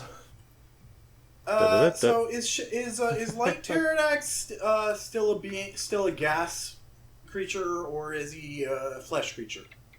I think he's a fleshy boy. Okay. I'm not sure. So I think of being. in this universe, they didn't make the virus that created them in gas. TuragaNuva, you know everything. I do not actually know, because, I mean, whatever evolution thing caused them to... That's a bad term for it, but that's what they call it in story. Whatever process caused them to turn into gas isn't really ever explained. Okay, so basically, if he's a fleshy boy, then yes, a Shadow Leech could turn him into a bad. If he's a gas boy, then he would be a being of pure light energy. He wouldn't be able to be Shadow Leech. I suppose so. Anyway, so yeah, Vizon, having the Mask of Dimensional Gates from the Island of Destral, he accidentally makes a portal that takes Helrix and Kitongu out of that Eljay's protodermis room that they were in, and brings them over to the place where the Haga and Miserix are, and accidentally teleports himself into the Eljay's protodermis room. Whoops. Meanwhile, so Vizon can use mass powers then? He can, and he doesn't know how to. Okay. Which is why he just messes up every single time. So apparently Skakti normally can't, but I guess his experience with the Ignica means he can. He just isn't good at it because he's Vizon. Maybe he just has to hook it to the back of his head like the Ignica. Yeah. I think later on it does get fused back to the back of his head like the Ignica, but I don't know. It does. Yeah. How convenient. He's got a track record. So, speaking of important masks coming back from the past, we got Voparak trying to steal the Mask of Time again. Yeah. Because Voparak's still around. But this time he successfully does it. He just walks in and takes it. He just walks in and takes it. Which you would think he could have done at any time. Vakama doesn't Yeah, even I fight. don't know why he decides to do it now. Because the I can't universe even is remember how they beat him. because the universe is in chaos. They don't beat him this time. No, I mean like before. Like I can't even remember how you could possibly They suffocated him. Oh yeah, that's right. Yeah, Makuta used They- his vacuum power. Yeah, Makuta shot him with a vacuum, and no amount of increasing the time is going to make air come into a vacuum. Basically, that's the only way you could beat him. I guess technically. So I have a fanfiction concept that someone using the Borak Hall's power could probably beat him because they're immune to time. That's Oh, not. yeah. No, they're not. I say only with the Silver Chronicle. No, the Silver Chrona didn't protect them from Levahi. It just protected them from all outside interference. So freezing them in time wasn't helpful. I mean, I guess, but it still counts. They were still frozen in time. I'm just workshopping ways that this could have gone. Maybe that's the reason why Greg stopped writing Bionicle, because he was like, Voparak, I gotta come up with another way, because I can't just write, and then the Makuta shoots him with vacuum again. I can't just, oh crap, Bionicle's over, you guys! Yeah, I wouldn't be surprised. There's only Actually, one. Yeah, that's a fair point. Do we ever find out what came of Voparak with the Mask of Time? No. Or is that just left hanging? No. Nope. It's just love saying. I mean, he was told to take it. The whole point was he was bringing it to the Shadowed One, so I would imagine he's just doing his best to bring it to the Shadowed One. I don't know if the Shadowed One stops being a thing. Do not spoil. I've been tooling a fanfiction idea where eventually, when the universe stops being in utter chaos, Vakama sends Tahu to do it, and they have like a fight. I thought when Voparak was tasked originally with getting the Mask of Time because he was mutated to be a bloodhound for it. Even then, when the Shadowed One got that first time back in Legends of Metru Nui, the Shadowed One had to wrestle it from his grasp because he just wanted to hold it so close. I don't remember. I think it was okay, probably not. Liam, wasn't it you who I was talking with about maybe the Voparak just kind of is programmed to hang on to it and not so much to hand it to a guy? I don't remember. Yeah, maybe it's like a what's the laws of robotics? It turns out they're massively flawed. Maybe it's like that It's where he just- only told it to retrieve the Mask of Time, It's just but such a wide. it never to give it to him. It's just such a wide open hole to fit many anal beads into. It's so. Alright, we're okay. moving on from this now. Yeah. Oh, real quickly, there's only one thing I have left to say about that. There's only one Toa who could really defeat Voparak canonically, and that's Vakiti. Wow. Vakiti, yes. Sorry about Speaking that. of wide open holes, Mazika and the Makuta, the new one, go through one and go Yes, they back, come back back to the to story. Yes, they do come back to the main universe. We'll catch back up with them in the next book. Yay. But yeah, for now... And hopefully we'll talk about anal beads less. Okay. Yes. So, for now, Kalma, he and his fellow Baraki, they go up to the Shadowed One, they're like, Shadowed One, I've come to bargain. By which I mean, we know how to use that there virus that you got. You could use our knowledge and we can use that virus. How about we strike up a little deal? And he's like, well, I guess we can do that, then. And again, we'll follow up on that in the next book. I predict he's going to trick them. I predict that you're probably right. I predict that they are also going to trick him. I predict a riot. I predict that one of them is going to be more successful than the other. Perhaps. So then, back to the swamp. There we go. So, Antros. He says, Mutran, you get me a new pair of eyes, and please stop Icarax from doing his thing. I can't see. And Mutran's like, yeah, sure, whatever. I'll go do that. I just And then he can't just, see anything doesn't. without my glasses. Yeah. I like how the book specifically makes mention of, because Antros is blind, Mutran flies very slowly just to, like, taunt him. He's just like, yeah, he can't see me, so I'm just gonna, like, take my time. And then, but as it turns out, Gorast and Vampira and Mutran, they do come up with a plan to slow Icarax down, or in fact, stop him entirely. Gorast, disrupts him mid-teleport using her mask power, while Vampira also disrupts him using some kind of innate power he has. I think it's just the Makuta power of disruption. I think that's just a thing they have. Yep. Which begs the question, why does Gorast's mask also do that? Most of the Makuta here wear mask powers that they already have. Oh yeah. That's a good point. Mutran wears the mask of silence, if I recall. Kyrox does. Yeah. Someone does that. They don't need it. Actually, I think Mutran does as well. Disrupt. I think canonically it's a different mask, isn't it? No, I think it's Am the same wrong? one. Okay. And then It's a different Vampira color has- for the sets. I am intimately familiar with that fucking shape of mask.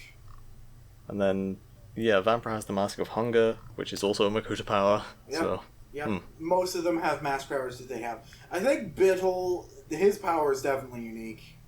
yeah. What does Krika's do? Krika... I don't know. I'm gonna look it up. Krika has the Mask of Repulsion, right? Every yeah, time, that's right. every might have- time you guys say Kreka, I keep thinking Kreka, like freaking Kreka and Nadiki. That's why I say Krika. I'm trying Yeah. to pronounce it Krika. Very I mean, he's- I say clearly. Krika. Right, but isn't he it's supposed to actually- be a cricket? So like Krika Yeah. Yeah. Krika. instead of Kre, Krika. but Kre. I try don't to know. pronounce it Krika. Crikey. Yeah, exactly like that. Anyway. Kriko is Greg's favorite boy.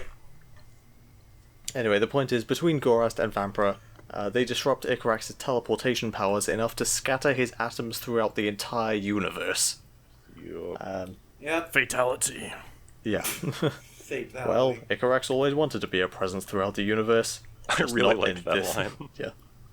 Not Just like not this. quite the way he intended. Not like this. Yep. So that's him being dead forever. That's pretty cool. Yep. So this is the part where TuragaNuva unshadowifies Radiac, and Radiac's like, the Makuta do want you guys to win. You guys know that, right? And, so that, I guess TuragaNuva knows about that now, as does everybody, pretty much. Disruption. And then, silence. and as they're on their way to find some more Shadow Matoran to free, Kyrox and Bitil appear, and they try to interfere. TuragaNuva goes absolutely ham on them. This is the part you were talking about earlier, Liam. Yeah, he goes berserker. Yeah. And so- I have brought it up now. There are 7. I might not be counting right. There are 7 unique Makuta mask powers. 4 of them are things that they can just already do. Okay. Cool. But And yeah. that's not even including the Mask of Shadows, which is the most redundant of them all. But yes. Okay. So TuragaNuva absolutely just loses it. He's like, you know what? I've had it with these Makuta. I've had it with these motherfucking Makuta in this motherfucking core. I'm just gonna destroy all of them. And so he just goes off blasting shadow and light and zippity zappity zip zap zip, killing everyone. And Kopaka's like, all right, I've seen enough. TuragaNuva, chill. That's a pun. Chill. Yes. Everybody. TuragaNuva is having a lot of fun making these Makuta deceased. Oh yes. And Kopaka's like, yeah, he gives him the classic, oh, you're no better than they are. Just remember who you are. You're a good guy. Stop killing them. Remember Speech. who you are! And I'm like, TuragaNuva's I'm not like, what well, I they am! did They literally made me this mutate me." way! Yeah. But whatever. Eventually, TuragaNuva simmers down, and the Makuta get away. And he's like, I wonder why they didn't kill me. Maybe it's because of that thing that Radiac said about them not wanting to kill us. And that they've been constantly saying, haha, we want you to do this thing. Yeah. Please do this thing. Makuta God, we need you to do this thing. It really is the worst kept secret. They're not subtle about it in any way, shape, or form, but the Toa just... There is no limit to their stupidity. The less subtle just they can't get through are, it. the more clearly they must be lying, obviously. I guess so. Who broke? Was it Greg?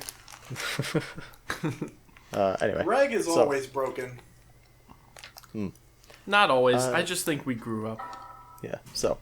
Back on Metro Nui, it's a fortress now. That whole time, Huki and Kongu were knocked out by Jomak. The Order of Matanui was just, like, building up its defenses and putting weapons everywhere. The Illuminati is very efficient. And also they made Metro Nui, like, a global target. They just put word out through stealth to basically everyone saying, hey, yeah, we're gonna, like, use Metro Nui as our base of operations now. Everybody come attack us. Yeah, Why? That's not suspicious at all. Why did they do that, though? Okay, so here's the deal. Here's the deal. They probably figured that anybody who's stupid enough to come to where the Illuminati says they're setting up their base of operations is probably going to be very easy to pick off. Well, the whole plan was, okay, we've cut off their sources of rock sheet, we've cut off their sources of, like more units for their army, basically.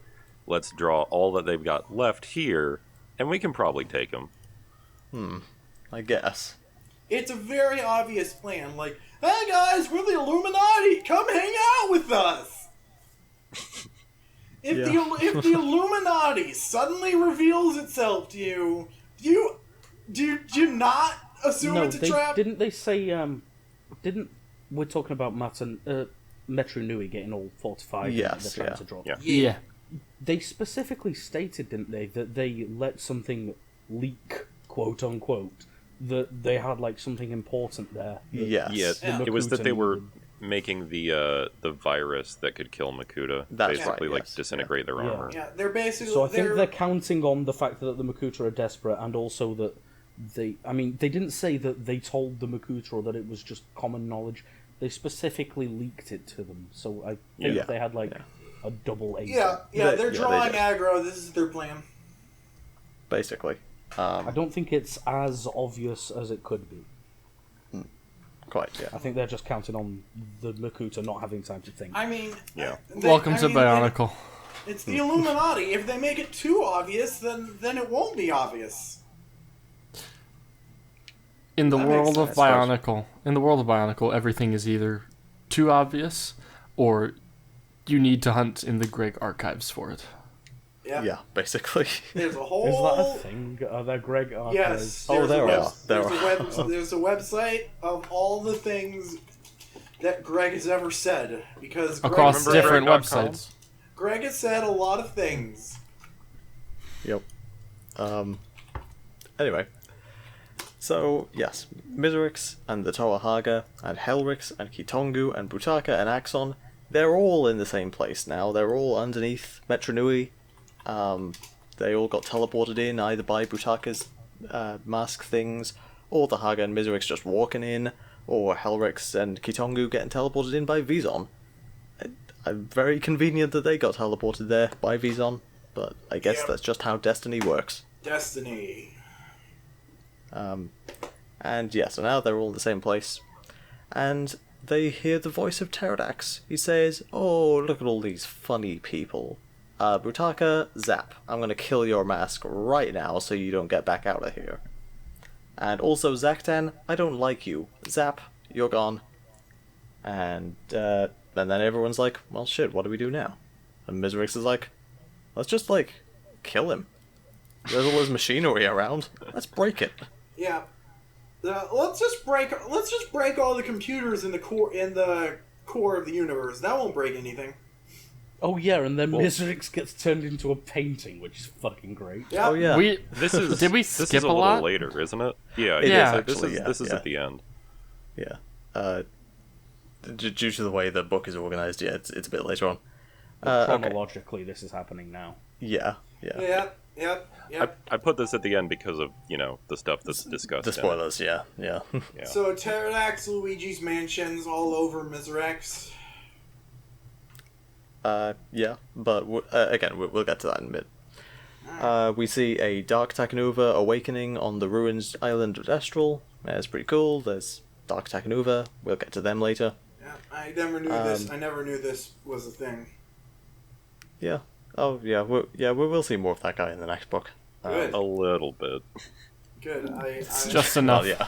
I hope We'll this see about 2 sentences of this guy in the next I book. hope this goes somewhere, and it's not just a thing that Greg decided would be a cool plot thread and then never followed up on. Oh no, he follows up on it. A little. A little. Yeah, the end of the melding universe stuff happens, but we already talked about that. Tahu remembers what happened in the core thousands and thousands of years ago. He remembers how he knew, and Kopaka also knew, about how the energy storms would happen, and how he didn't tell everyone else. He doesn't tell her about Kopaka knowing because he doesn't want her to hate him too. Yeah, and he feels really guilty about this, even though that was, before he lost all his memories, and he's not really that much of the same guy anymore. And but he still Gally feels is guilty totally about it. understanding because it's fucking Gally, of course she is. Yeah, she's just like, yeah, I'm fine with this. Chapter 58 has wholesomeness to begin it off. It does. Yep, I really love this. It's good. Yeah. We're like, hey, I fucked up 10,000 years ago, and she's like, yep. Mm-hmm. And that's, this is the point then where Tahu realizes that they can use the vehicles to get them out of the core before the energy storms hit. Neat. Yep. Finally, TuragaNuva, he's freed most of the Shadow Matoran. He's just been taking them to the clack, getting it to scream at them, and going back. And finally, he's got the last one, Gavla. And he This bitch. drags her, he drags her over to this thing. He gets her to scream at them. It cures them both of their shadowiness. And Gavla's like, what the hell did you do that for? I didn't ask to be rescued. I liked being a school shooter. Yeah. So all of the Shadow Matoran, before they were reverted back, all said, no, I like being evil now. Gavla's the only one that meant it. Apparently, she, no one liked her for? Yeah, much like Voltraz, she was just always kind of a dick. Those damn Chads, they never liked her. Yeah. Yeah. I mean, I don't know. Remember on Matanui when Takua was being bullied? Remember on Metronui how certain Matoran got kicked out? Matoran have, a tendency to be kind of assholes to certain outsiders at times. They are baddies. Yeah, that is true. They all have the capacity to be evil, but some of them were just worse than others. I just saw Gavla as more of a tragic character than, she's a dick, end of story. Because Yeah. now that she's not dark anymore, the darkness is what made her do the... it's not what made her, it's what made it acceptable to her to kill other Matoran. Yeah. Now that she's doing it, she's like, oh god, well, I don't really have the stomach for it anymore. I guess I'll go back to being lonely and hated. Yeah, well, specifically, she wanted somewhere to belong, and the Makuta gave that to her, but now that she's no longer a Shadow Matoran, she thinks, well, they're just gonna reject me too. So, Well, sad. If Lego hadn't decided not to confuse the children, she could be in a Shadow Toa. But no. Oh well. But we got an angry fire guy. We got an angry stone guy. We got an angry. I mean, it was in moments like this when I thought the story really, when it attempted to go after, because I know probably Lego wouldn't do it, but I really liked it when I was younger reading parts like this because I thought, wow, this story isn't just here's a bad guy, let's beat him up. It was more nuanced than that, and for my young, young teenage mind, I thought that was pretty ingenious. Yeah. That's really a lot of what TuragaNuva's whole series of things he goes through is about. I don't know if I don't know if you guys know this, but I really like Bionicles. There is at least one wrinkle of nuance in Bionicle. Yep, and we're rubbing it. One wrinkle of nuance in a whole tapestry of what the fuck. Yes. Whole lot of that. Anyway, so yeah, all the Shadow Matoran have been cured of their shadowiness, so he sends Tanma off to lead them back to Metro Nui. Cool. Then, let's see. Gorast kills Krika because he said, you know what? I'm not sure about this Pterodax guy. And she's like, how dare you say anything bad about the master and the plan? And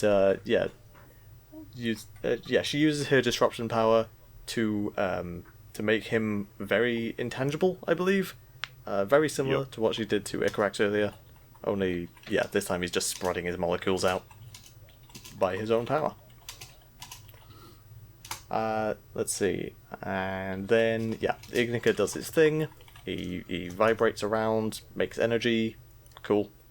Oh, just before that, so Gorast, if I remember right, in the last book, she was the one that was, like, very dedicated to the plan. She was the one that really loved the idea of the plan. Yes. Yep, she's into it. I actually found this part to make her kind of a tragic character as well, because Pterodax says that he sent all these specific Makuta to Cardanui because they were the ones most likely to overthrow his plan. So you've got like Icarax, obviously he's likely to try. Yeah. You've got the others. They're like they all have their own reasons.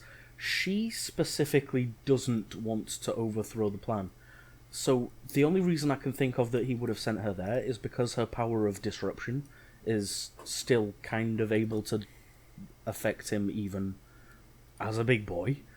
Yeah. Could be. She was literally just completely betrayed. I find that quite sad for her, because she truly believed in Makuta. She was basically his only proper supporter. I think that Makuta don't trust themselves either, and he assumed she was lying this whole time. I don't know. I could see it. I could see that, but like from her perspective, we know that she definitely was all in. Oh yes, definitely. Yeah. But he don't know that. She never suspected, even to the end, to the point where she killed the person who was trying to save her. Yeah, she literally didn't know she was being betrayed until a few seconds before it killed her. Yep. I kind of saw her... Sorry. No, go on. I'm a cat. Meow. I saw her more as, like... I mean, you've got this kind of... If we categorize all the different kinds of supporters of Pterodax in this book, you've got... I drew closer similarity between her and Rudaka in their admiration of Pterodax. Yeah. And it kind of just like he sees no equal to himself, and he surrounds himself with these devoted followers that he kind of views like would view or something, where they're just he sees them as a means to an end or something. Well, spoilers for the Steven movie. Don't you mean unnamed Steven Universe movie villain? Sorry. Just cut that out, Curtis.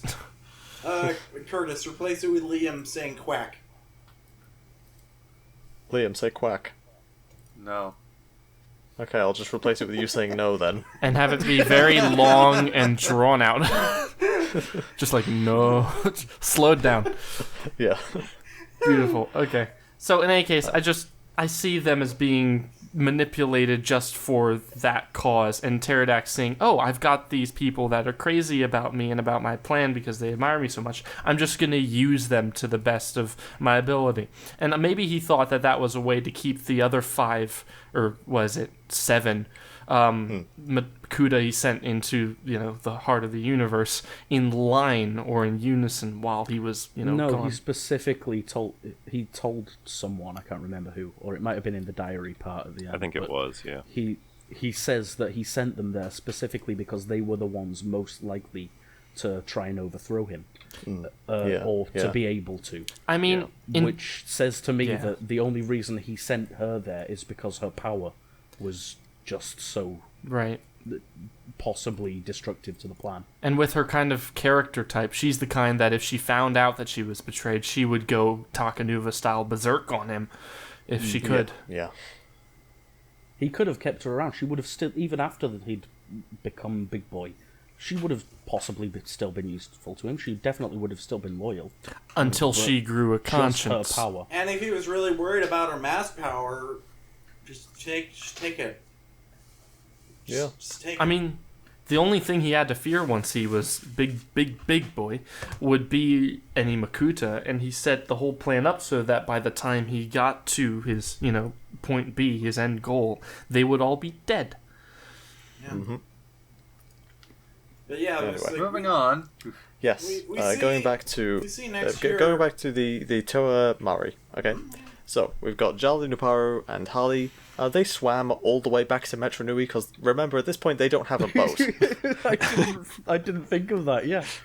Yeah, they swam all the way here. Yeah, they really. Maybe Nuparu could fly them some of the way. Wait, no, he doesn't have his mask of flay anymore, so he can't even do that. Yeah, so they really didn't want. Yeah. They really didn't want to do this, but they didn't have a choice. They had to swim.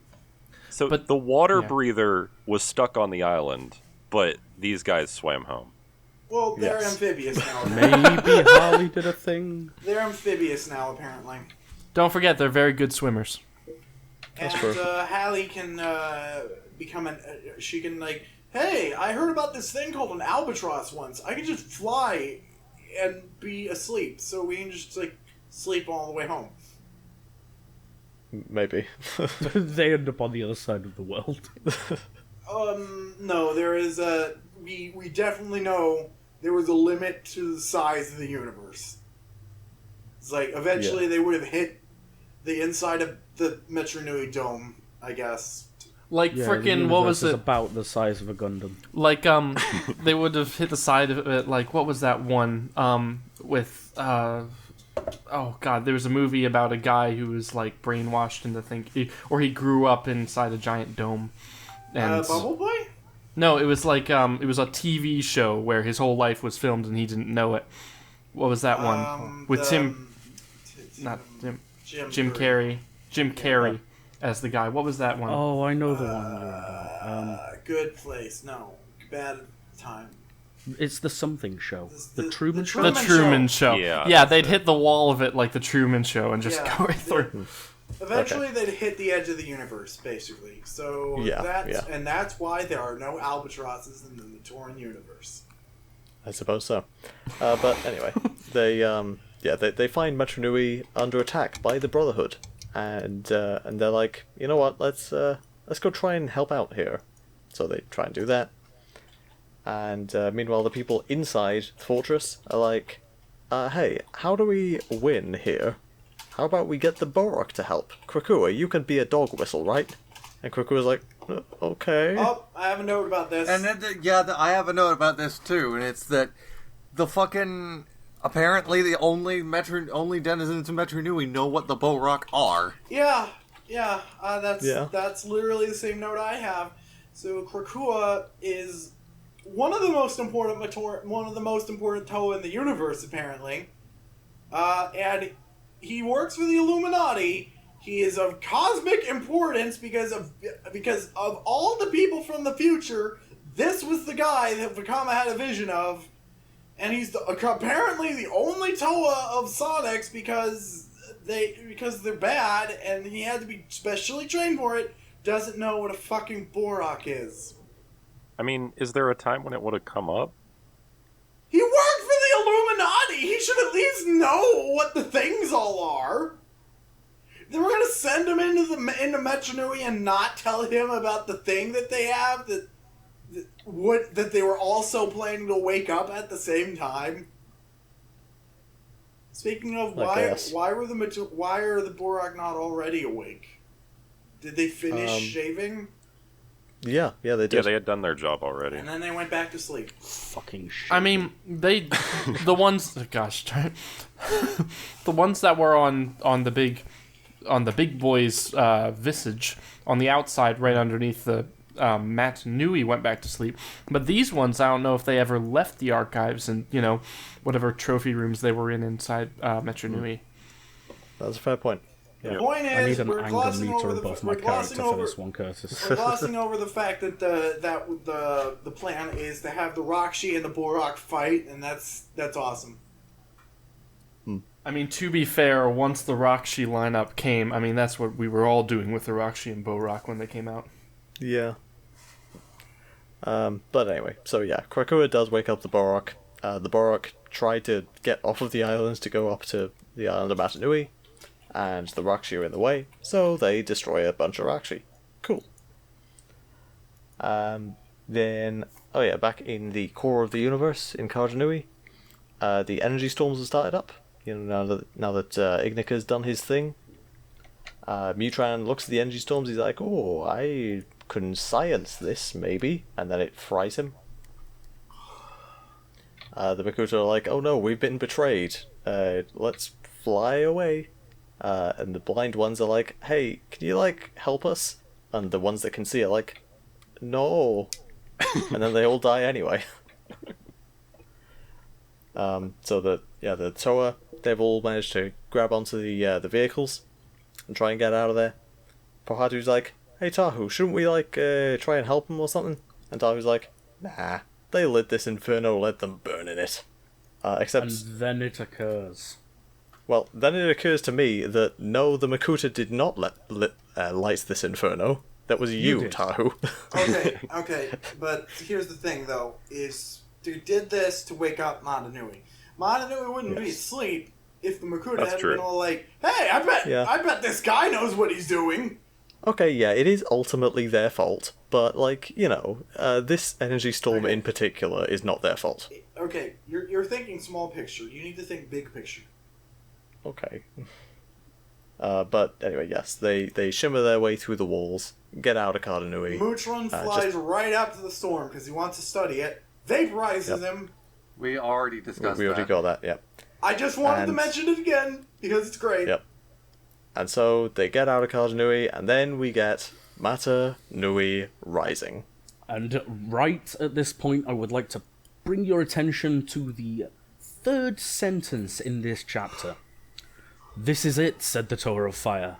All the battles we've had, all the adventures, all the danger and death, all for this moment. Mm-hmm. Anger is peaking. So this... Why are you so upset by this? Because it's fucking... It is the biggest middle finger I could have imagined him giving to anyone who has ever read a single word of this book. Levi, Why? I want to let you know something. Greg was not working for Bionicle at the time that this was entered into the production Bible. This was not a Greg thing. This was Good. actually Then the Greg original... does not need to suffer. Okay. This was a big part of the main concept from the start, was basically that it was meant as a metaphor for a body undergoing a disease, and the Toa in their pill-shaped canisters were the medicine. Yep. Greg is the only member of Bionicle's writing staff that seems to take credit for anything. So I think Christian Faber is the one we most blame, I guess, for the robot. Whoever This was definitely decided Faber's this, idea. somebody said, why don't we make the metaphor the real thing? Okay. I'm more surprised that they managed to sit on something so ridiculous for 10 years. Or 8 years. Yeah. Or Well, no, I 8 years. 1997 was when Bionicle started to be produced. So, although we didn't know about it for 3 years until after that, it's like they still managed to just sit on this plot point for so long. Yeah. Part of what annoys me about this is that in one of the... I think it might even be the first book. It explains why the island's called Matanui. So when they discovered the island, they named it Matanui in honor of the Great Spirit. That's what they say. That, in my mind, specifically, I don't know why, but it would never have occurred to me that that was a double entendre. Yep. Because they specifically came up with the name Matanui for the island, separate to him being the island. Yep. I thought it... You know what's the real kicker here? Matanui is actual Maori words, and it translates to great face. Really? I did not know that. This And, is everything we could have hoped for and more, Levi. Various landmarks on the island were named after features of a face. Yeah, Yep. I knew that bit. Yep. Such the as Mount there Ihu was a being nose. There was a famous iconic logo of Bionicle where the island of Matanui and like it fades into a mask. Can we get that up real quick?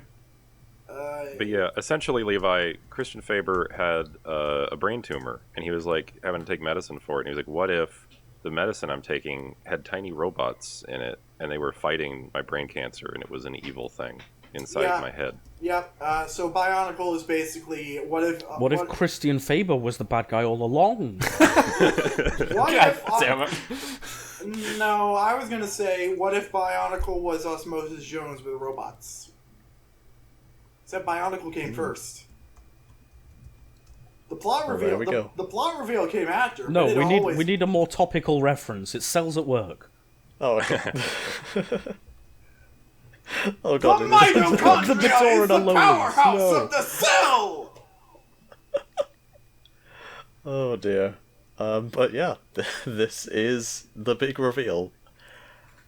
We finally reached it.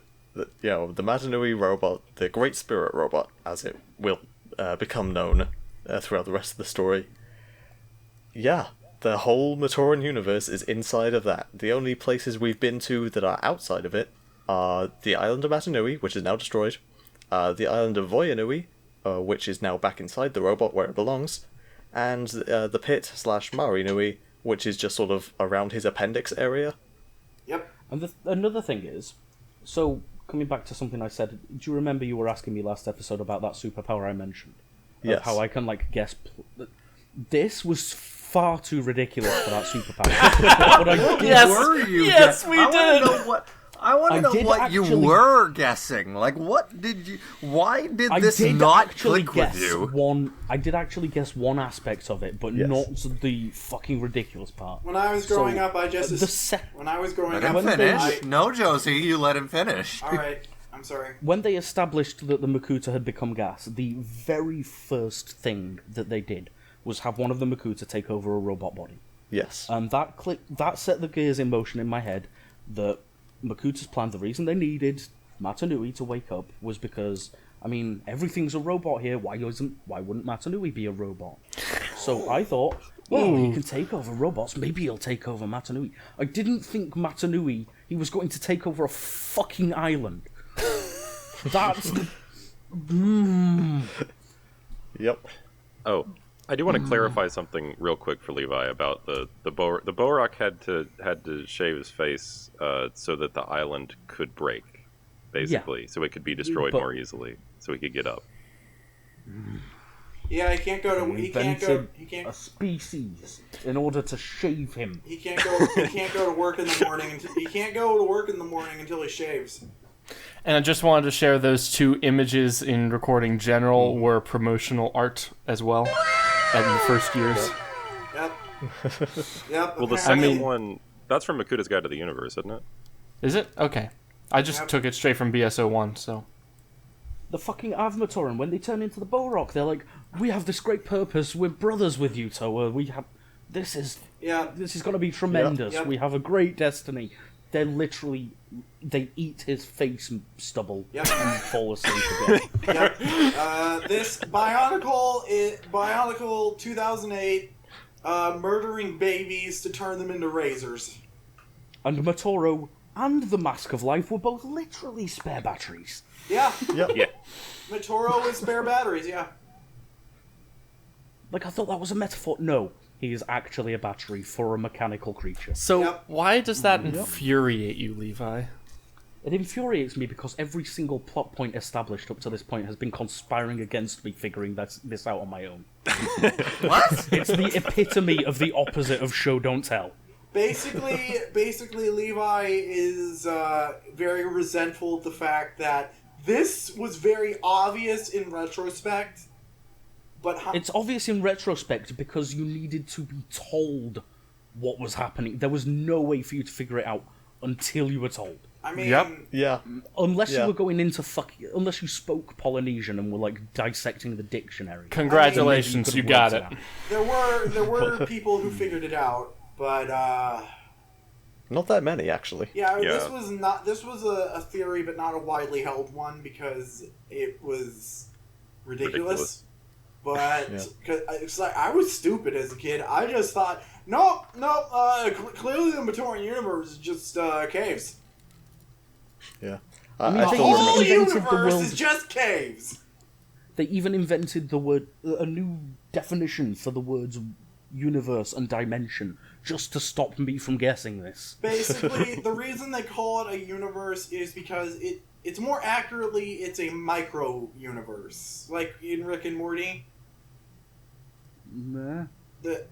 Basically, Rick made a car engine that had a. Yeah, I know, but it's like a world. It's not a universe. Yeah. Okay, so to the Matoran inside, it's meant to be their universe. They're not meant to know about anything outside of it. Yeah, But they do. They're not meant to leave the universe. They know there's other. They know there's other islands. All the Why islands. would they use the word? Okay, are- so this planet has nothing on it except water. Yes. All the of the islands are islands inside that the we've been robot. to, are inside the robot. Yep. They're So what? Even like Voyanui and all that, and Yep. Stelts and Okay, Voyanui well, was- Voyanui, yeah. Voyanui was- Voyanui right now Zaya. is inside the robot, but Voyanui at the time that we went to it was outside the robot. It's like his liver or something, and it flown off. Stelt is somewhere in like his oh knees or god! something. Actually, no, that does make sense because the chain attached to it. Yes. Stelt Yes, is Give and I me- remember how all the water was pouring into Cardanui. Voyanui punched a hole in the robot, and water was pouring in from the ocean. Yep. Wait, Right. I've got a perfect image for that. Just give me 2 seconds. And Yeah, Stelt there was is like, a great diagram that shows it. and Stelt was in like his kneecaps or something. I don't know. No, Stelt was like around his chest area, I think. I'm pretty sure the southern islands, like all the ones in his legs, I posted nobody a ever shot. really went I to. posted the chart somewhere. I don't remember where I posted it. Because I imagined all these as being like our world with like different continents and like. I didn't realize it was all one thing. There is only one continent, and they refer to it as the southern continent for some. Well, No, like, there is also a northern one. yeah, the and southern one is they're all bigger. separate. They're all separate islands on the ocean and stuff. They're Oh, just and all. the map inside of the the robot. universe is shaped like a guy. I Yeah, because imagined it is a guy. Yeah. I imagined this world as being much, much larger than it is. Okay. Well, it is very large, just not as large as a universe should be. Also, another Yes. reason they call it a universe is because whoever's in control of the robot can adjust physics in the world. Yep. So it's not like it's a planet where the laws of nature define physics. The robot defines physics, and the robot is currently Satan. So he can do whatever the fuck he wants inside of it. He's God, basically. Oh god, Makuta can easily stop the Toa from ever defeating him just by removing the concept of vibration from this universe. That's brilliant. Vibration is always the answer. Not anymore. Okay, so I found the image, and I want TuragaNuva's and all of your guys' opinions as to whether or not how accurate this is. It was just the best one I hate could this find. thing. Everybody Okay. posts this. It's inaccurate. It is? Oh, Okay, no. good. I'll delete oh it god, then. no, DeviantArt. Oh god, DeviantArt is bad now. Because oh god. it doesn't factor in the southern continent, basically. Cardanui was not directly below the robot's like surface. You know what I mean? Like the Cardanui was lower down beneath the southern continent, which was inside. I thought Cardanua was where the heart was. Okay. It is definitely based on concept art originally from Faber, though. This That is one, true. specifically. Favor's a good Okay. boy. Yeah. So basically There it how is. it works is Thanks, So Fox. basically you've you've got the robot, right? And the robot's outer shell had been punctured by Voyanui rocketing up out of it onto the ocean above. And then underneath that shell is a sort of dome of air. And inside that dome is the southern continent, which is where Voyanui originally used to be. And then underneath Voyanui is another smaller dome inside the dome. Or is it a dome below the dome? I'm not sure. And that's where Cardanui is. Yep. Okay. It's the world that feeds the world. Basically, I found number everything, one. all the islands and everything inside the Matoran universe are on the same level, so to speak, except Cardanui, which is one level deeper. Right. There we go. There's one giant Basically, ocean anatomy is cartography. inside the robot. Yes, anatomy is cartography. Absolutely. Okay, what about this image then? Big This robot. is from TTV channel. Big robot. Is that more Still accurate? loading. This one's not loading. Yeah. It's a not big loading one. for me either. Oh, there we go. Okay. Oh, here we go. Yes. Yeah, that's more accurate. Okay. Yeah. Big robot. So So I think, though Cardanui should be like up on the southern continent, basically, like right up underneath it. But other than that, yeah, I mean, this is more accurate. Yeah. Actually, with this picture, do we ever find out what the red star is? Yeah. spoilers. Yeah. It's not any spoilers to say yes. Yeah. Oh, you Yeah. sweet summer child. We have such things to show you. This is not the end of the Bionicle Chronicle. Oh, and How if could this it get giant worse? robot thing pissed you off, then the red stars are going to piss Oh, you it off gets too. worse. No one in a million years predicted this one. Yeah. Okay. Let me put it in perspective for you, Levi. Okay. The Great Spirit robot reveal. Everyone pretty much accepts that's a good thing compared to other reveals we get later on. Oh. I accept the red star, what it is. I just don't. We'll get to it. We'll get to it. I mean, we know there's something living inside it. I but- was just upset. Yeah. I was just upset that there was no way on Earth we could have ever predicted what it was. Yeah. Levi, the way you think of the Matoran universe, that's the way we feel about the red star. Absolutely. So, yeah. So Um, when we find out what the red star is, you are going to hate it.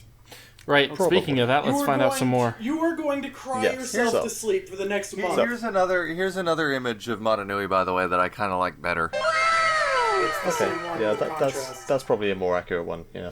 Okay, Yes. I'll delete Yes, this mine is then. right. Motonui This is is an good. Olmec. He's You know a what? head Yeah, I buried do under like the it. rock. I'll delete mine then. I just got it. No, don't delete it. I'll put it. Oh, okay. Well, I can find it in 2 seconds again. All right. Whatever. I'll put 'em in I'll right figure it below. out for the video. Okay. So. Yes. So between the Rising and the Borok, the guys back on Metro Nui, they win their little fight against the Rakshi. Hooray! And also the TuragaNuva appear. They arrive. They help. They zap some guys with their light guns. And then everyone has Coolio. a party. Everyone has a party. Holly's party. like, oh, I sure think that was way too easy. Oh well, I guess it's nothing. And then Satan rearranges the stars. Yeah. Yeah, to make it look like his face. His Yeah. mask that he It's hasn't just like, worn. I am the he universe hasn't, now. He hasn't worn his mask in like 5 fucking years, but apparently he still thinks that is his face. Yep. All right. And, yeah. I mean, it is the symbol of the Makuta, so it makes sense. I mean, I guess. Yeah. But anyway, yeah, he is the universe now, and he's gonna make life very miserable for everyone. Which Back goes right against everything else he's ever said he's going to do with it. He said he's going to be a good ruler. He's just going to be a dictator. Yeah. Which is a contradiction. You know what I mean. The trains run on time and all that bullshit.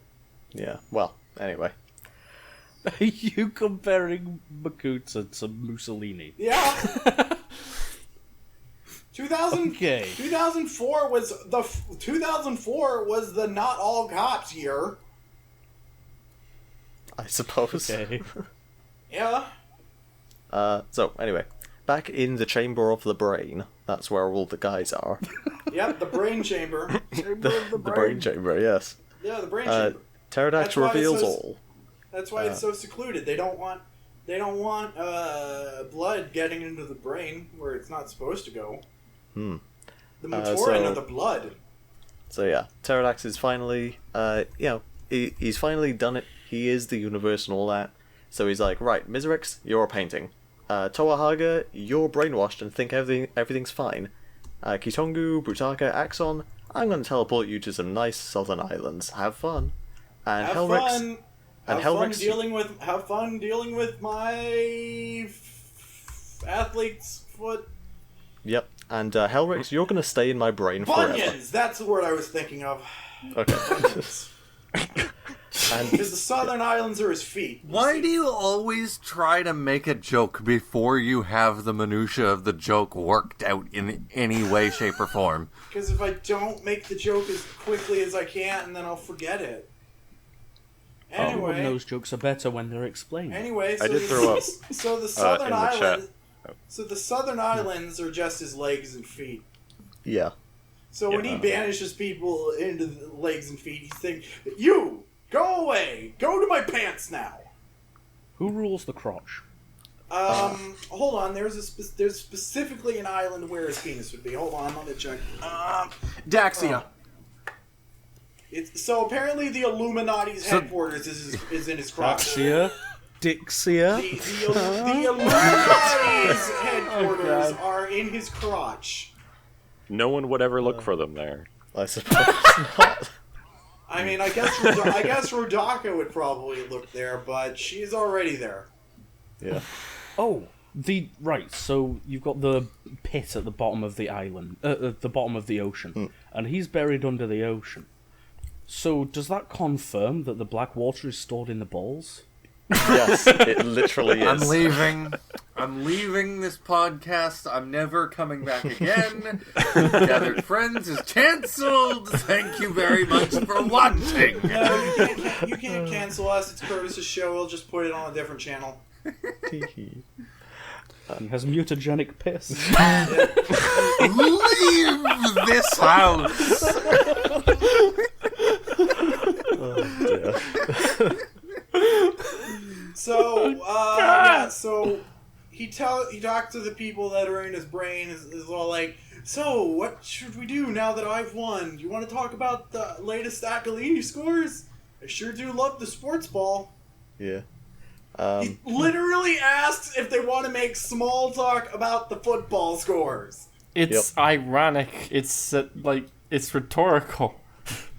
It's amusing though, because what if they were all like, yeah, let's talk about sports. Oh boy.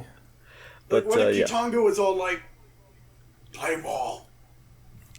I mean, I always knew that Pterodax had voices in his head, but this is ridiculous. And that was very low-hanging fruit. Sorry about that. then my next note, and probably one of the last two notes I got, and they're both about this. Pterodax decides he wants to keep Helrix in his brain to be his girlfriend, I guess? More to be his headmate, really. He keeps her as a pet. There's an episode of... She's literally just there to listen to him talk. There was a one-season cartoon called God, the Devil, and Bob, where God and the Devil decide to hinge the fate of humanity off of this one guy named Bob. And in that, there's an episode of that where it turns out that God has a girlfriend, even though he created all of it. And it's weird. Who's your daddy? It's weird, but yeah, that's basically what's happening here. Pterodax is all like, hey, I need a friend. You're it. Yeah. When you think about it, Christianity is really gay, because you're literally calling a dude dad. Yep. Daddy. So, Good. I hope. So, does Rodaka ever find out that Helrix is good? That Pterodax dumped her for Helrix? Her jailer? Yeah, I don't know. I have one final note, and I don't know what I was trying to say with it. It's just for page 1567. 4 years later, we finally get an explanation for Legends of Metru Nui. I have no idea what you meant by that either. Is it something in the epilogue? from like Makuta's diary bit?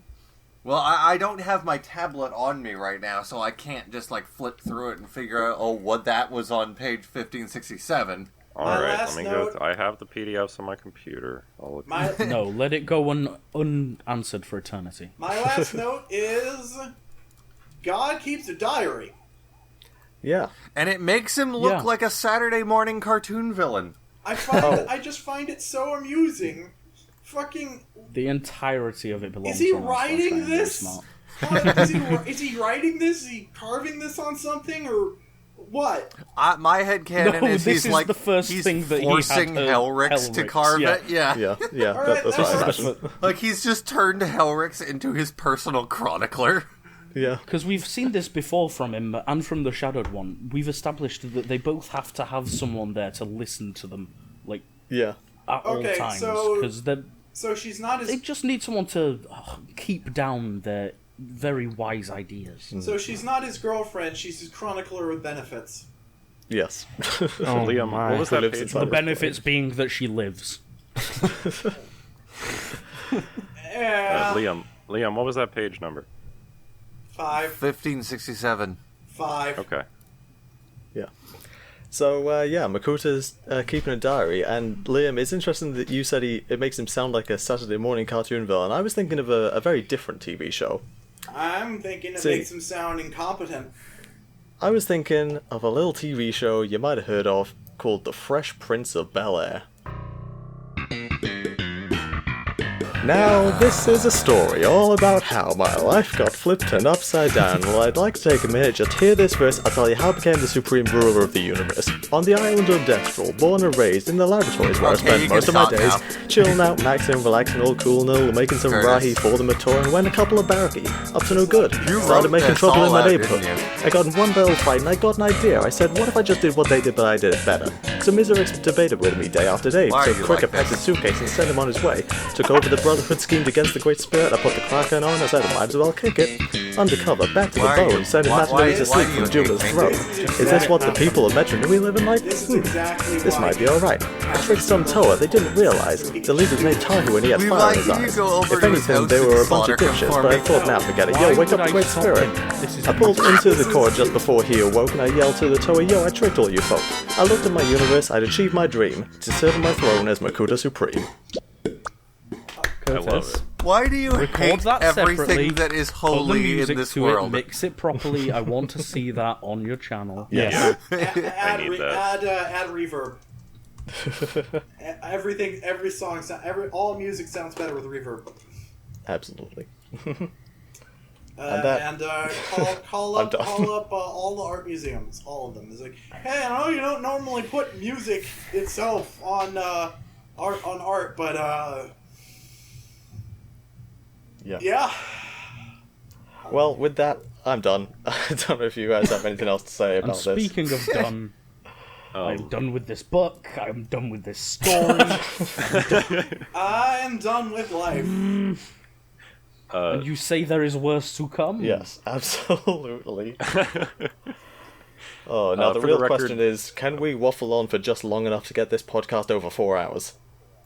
Well, I want to mention real quick, for the record, Liam, that page number is from the Makuta's diary entry where he's talking about Metro Nui, like the Legends of Metro Nui stuff. So I don't know what you meant. Can you send me a link with like the page?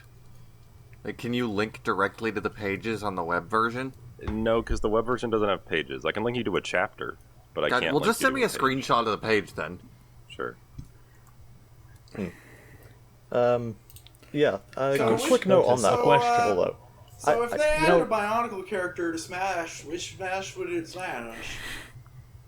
Oh yeah, that's a good point. Samuel, who, if you had to choose one Bionicle character to be in Smash Bros, who would it be?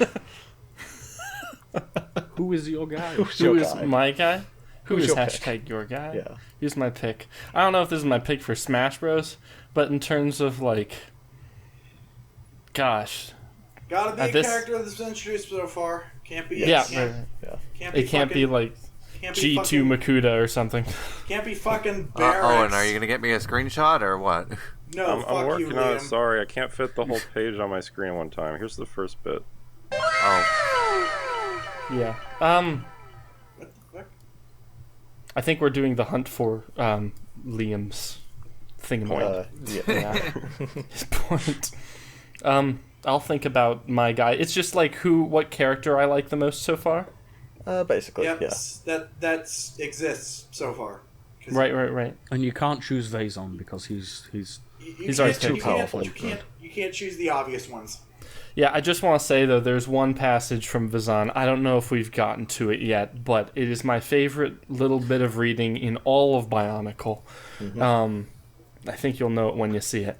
But I know what my note was about now. Actually, in part, it was about how the fuck Legends of Metru Nui was meant to portray what was going on with Duma, and the other part was why the hell did the Toa not use their elemental powers in the movie? That was established outside of this, I think. Yeah, apparently their powers were like massively drained.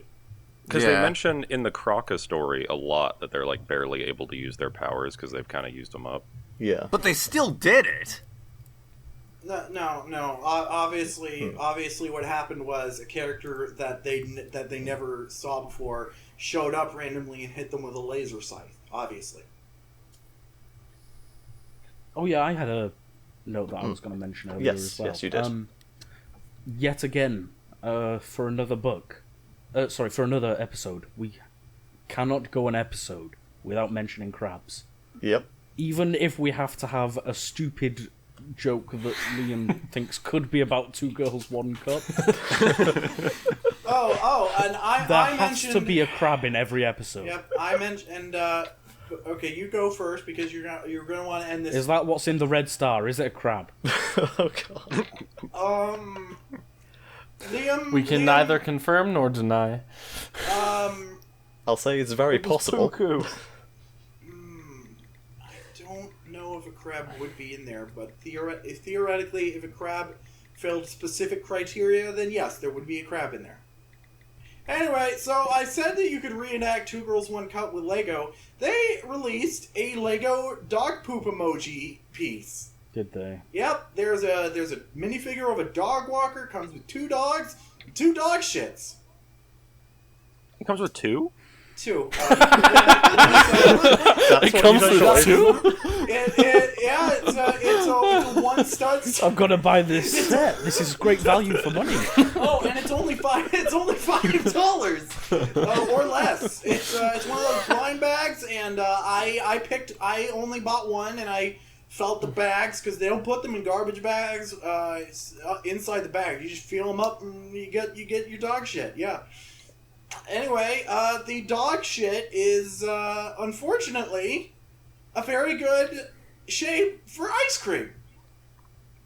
As demonstrated by Bobobo, a parody of JoJo's Bizarre Adventure. There's a character in the manga who has just a lump of shit for a head. I don't know why. In the anime, they decided to color him pink and say his head was ice cream. And that's disturbingly common in things. And so this shit piece that Lego decided to make for some reason is probably going to be used for ice cream and cupcakes in the future.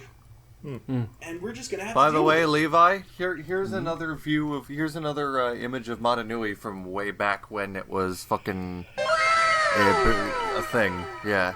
Oh, like concept art, yeah. Nice. Very Yeah. early. Also, Josie, I like how you're concerned about that as if children are supposed to eat it.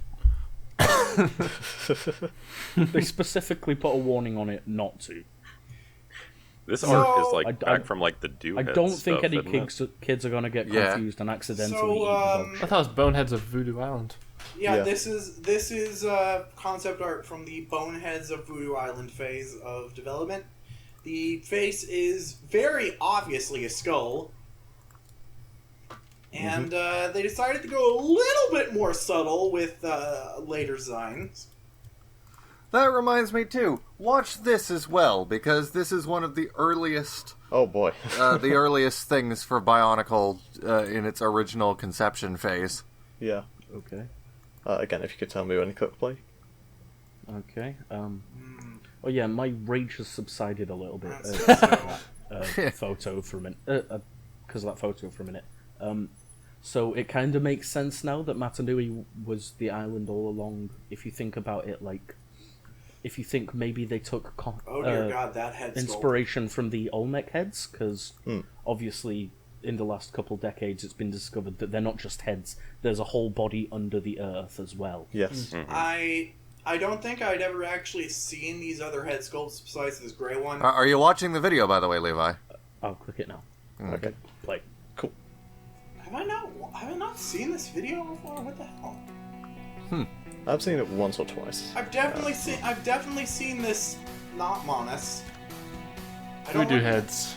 I don't recognize the Mwaka. Oh, it's this guy. I love this guy. I don't know what this guy is. Some sort of rock. Oh, these are the early sets. Yeah. Okay. Yeah, I definitely remember these ones that are clearly the Monas. So yeah, Bionicle went through a few different development names. There was Voodoo Heads, shortened to Do Heads. There was also Boneheads of Voodoo Island. Do Heads. Yeah, Do Heads. Wow, they do not look appealing in the slightest. No. There was also... They look... Oh God, what is they look this? sick as fuck. The orange one. The eyes. The red The one. eyes on the orange one. Oh my. That red one has a I nose. like- There's the Muka. The I Mwaka. like that gray head sculpt. Oh, that's fucking terrifying. I like that head sculpt that's shaped I kind would of not like the want that as a Guna. kid. I like that head sculpt that's shaped kind of like I like how to fire the thing you had to like flick it. Yeah. And I like the design of that one brown and tan Rahi. The black one looks like a Tarkava. Yeah. God, they're gross. Oh, what the heck? That one's got like two giant eyes and a... Oh boy. Yeah. That one's pretty Some cool. of these are incredibly Wait, is that? unappealing. that's not good motorizing. It just fell over. Yeah, you can tell they went through a lot of ideas. Oh, I like how the chain was spinning though. Oh, it's very angry. Yeah, he like swings it around. I can see how that might not quite get through health and safety. Those heads look disgusting. I forgot that they Bionicle had like energy drink. prototype like do-head canisters. Oh yeah, Yeah. yeah, Levi. All of the original Bionicles came in canisters shaped like that. Yep. Hence, that's why they were part of the story. Yeah. Yep. The vegetable canisters. And then there's also this video to look at. Although their results may vary. Okay, clicking play now. Although results may vary, those canisters are meant to be waterproof. And there was a spin-off Bionicle, sort of, which the lids were meant for. There was water. You could use them as resealable water bottles. Oh yeah. Which ones was that? The hockey ones, the official NFL Lego sets that they made into Bionicle figures for some reason. Yeah. There would not be Bionic survival. there would not be official. Yeah, they went through different. There would not be official Lego minifigure scale hockey sticks for Who heads? almost a decade.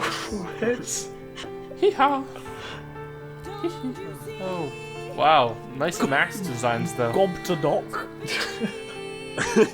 Oh, I gotta study those names sometime. It is just so fascinating how much they had planned. Matanui originally had a handlebar mustache. I think... Yeah. But yeah, you can see from this that the design concepts for Matanui being under the island was all the way back then. I would like They just had one of his knees in his foot. I would like to headcanon that by the end of the story, Pterodax does grow a handlebar mustache as in the robot. It's like, well, I mean, I've noticed he's got a really nice beard. And there's the chronicler, what is it called? The Book of Chronicles. Book of Chronicles, thank you. Thank you, Liam.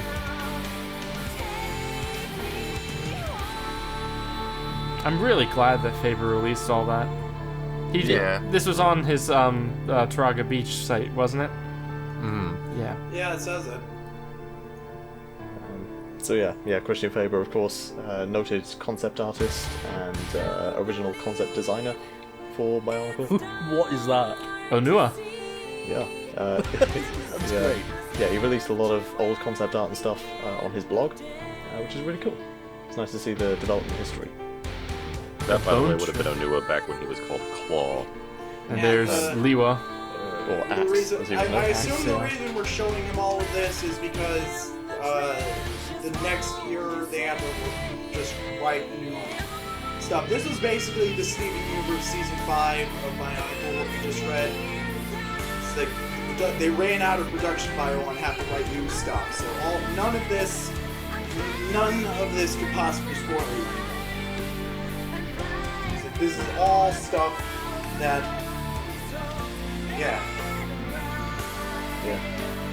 We're at Well, about. at least in this episode. Sorry, we were just at about 3:10 now. Just wanted for time's sake. I Sorry. was just going to say, at least in this episode, we've confirmed that Onua is going to get the next time. Yep. Onua is definitely Claw Boy. He had claws in 2001. Yeah. He did. Also, in terms of my guy, I don't know. I think I'd have to go with if I can't choose any of the original Mata or any of the other Toa that we've seen so far. Probably this. You can Sorry? choose whoever you want, just not one of the obvious ones. Well, which ones are obvious? I don't know. That's for you to decide. Yeah. Honestly, Cuckoo and Vazon, they are the obvious honestly, the ones that you think are the obvious ones is almost as interesting as your actual answer. I don't know. I was I think interested. this does get into slight spoiler territory, actually. Yeah, we're actually A good. little bit, but not really. Does it Just go don't pay farther, attention to though? any of the words, Levi. Well, now we're going back in the past, Okay, so okay, it's yeah. okay. Now it's just logos stuff. I like Bionicle. They should bring it back, maybe. Man, If only imagine they'd if ever they tried brought back that. Bionicle. Yeah, well, if only they ever try again, but they didn't try that. I think they should bring it. Yes, we are true heroes. Thank you, Mr. Faber. God thing that Vahi. Okay. Beautiful. Thank you, And there Liam, we are. very much. So, your guy, so that we can end the Yes, episode. sorry. while we still Absolutely. can. My guy probably picked that freaking light Makuta because he just like, what if in those alternate realities? It would have been really nice if all that stuff had happened. I mean, we've seen specifically now that the only reason this universe is fucked up because our great spirits are dumb. Yep. Yes. Great that's beings, nice. rather, yeah. Yes, Very yes, dumb. yes. That is entirely Very, the very case, dumb. yeah. Very, very, very dumb. But Well, I I think- do want to say it was interesting how Tahu's arc of changing throughout being first Toa all the way up to now. I don't know. Yeah. It's interesting noticing how TuragaNuva Yeah, and he our does have favorites have changed. Sorry, go on. No, I'm done. I was just going to say, yeah, he does have a really nice character moment in the Codex with Gali where he he decided specifically not to tell her about Kopaka because he wanted to take all of that on himself and not tarnish her image of him. Yeah. I That's thought real that was nice. quite cool. Well, We have I grown think- along with them. Yeah, I think that will about do us for today. Thank you all very much for coming along, for reading along, for doing what you do. Next time, we will be jumping straight into Book 9 with Book 9 Complete Edition Prologue through Chapter 10. Is this before or after the movie? This... Sam? Sorry?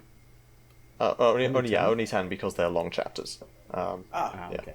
And the movie's going to be later. Yeah. Yes, Yep. definitely. Yep. I have the movie. I went to a thrift store looking for a copy of Shark Tale for relevant to the other content on this channel. Did not find Shark Tale. Found Bonkles. Cool. Well, I think we better end this episode right here so you can talk about that on your own time. So, yes, everybody, say goodbye. That's the end. Goodbye. Goodbye. Thank you. Bye-bye. Bye.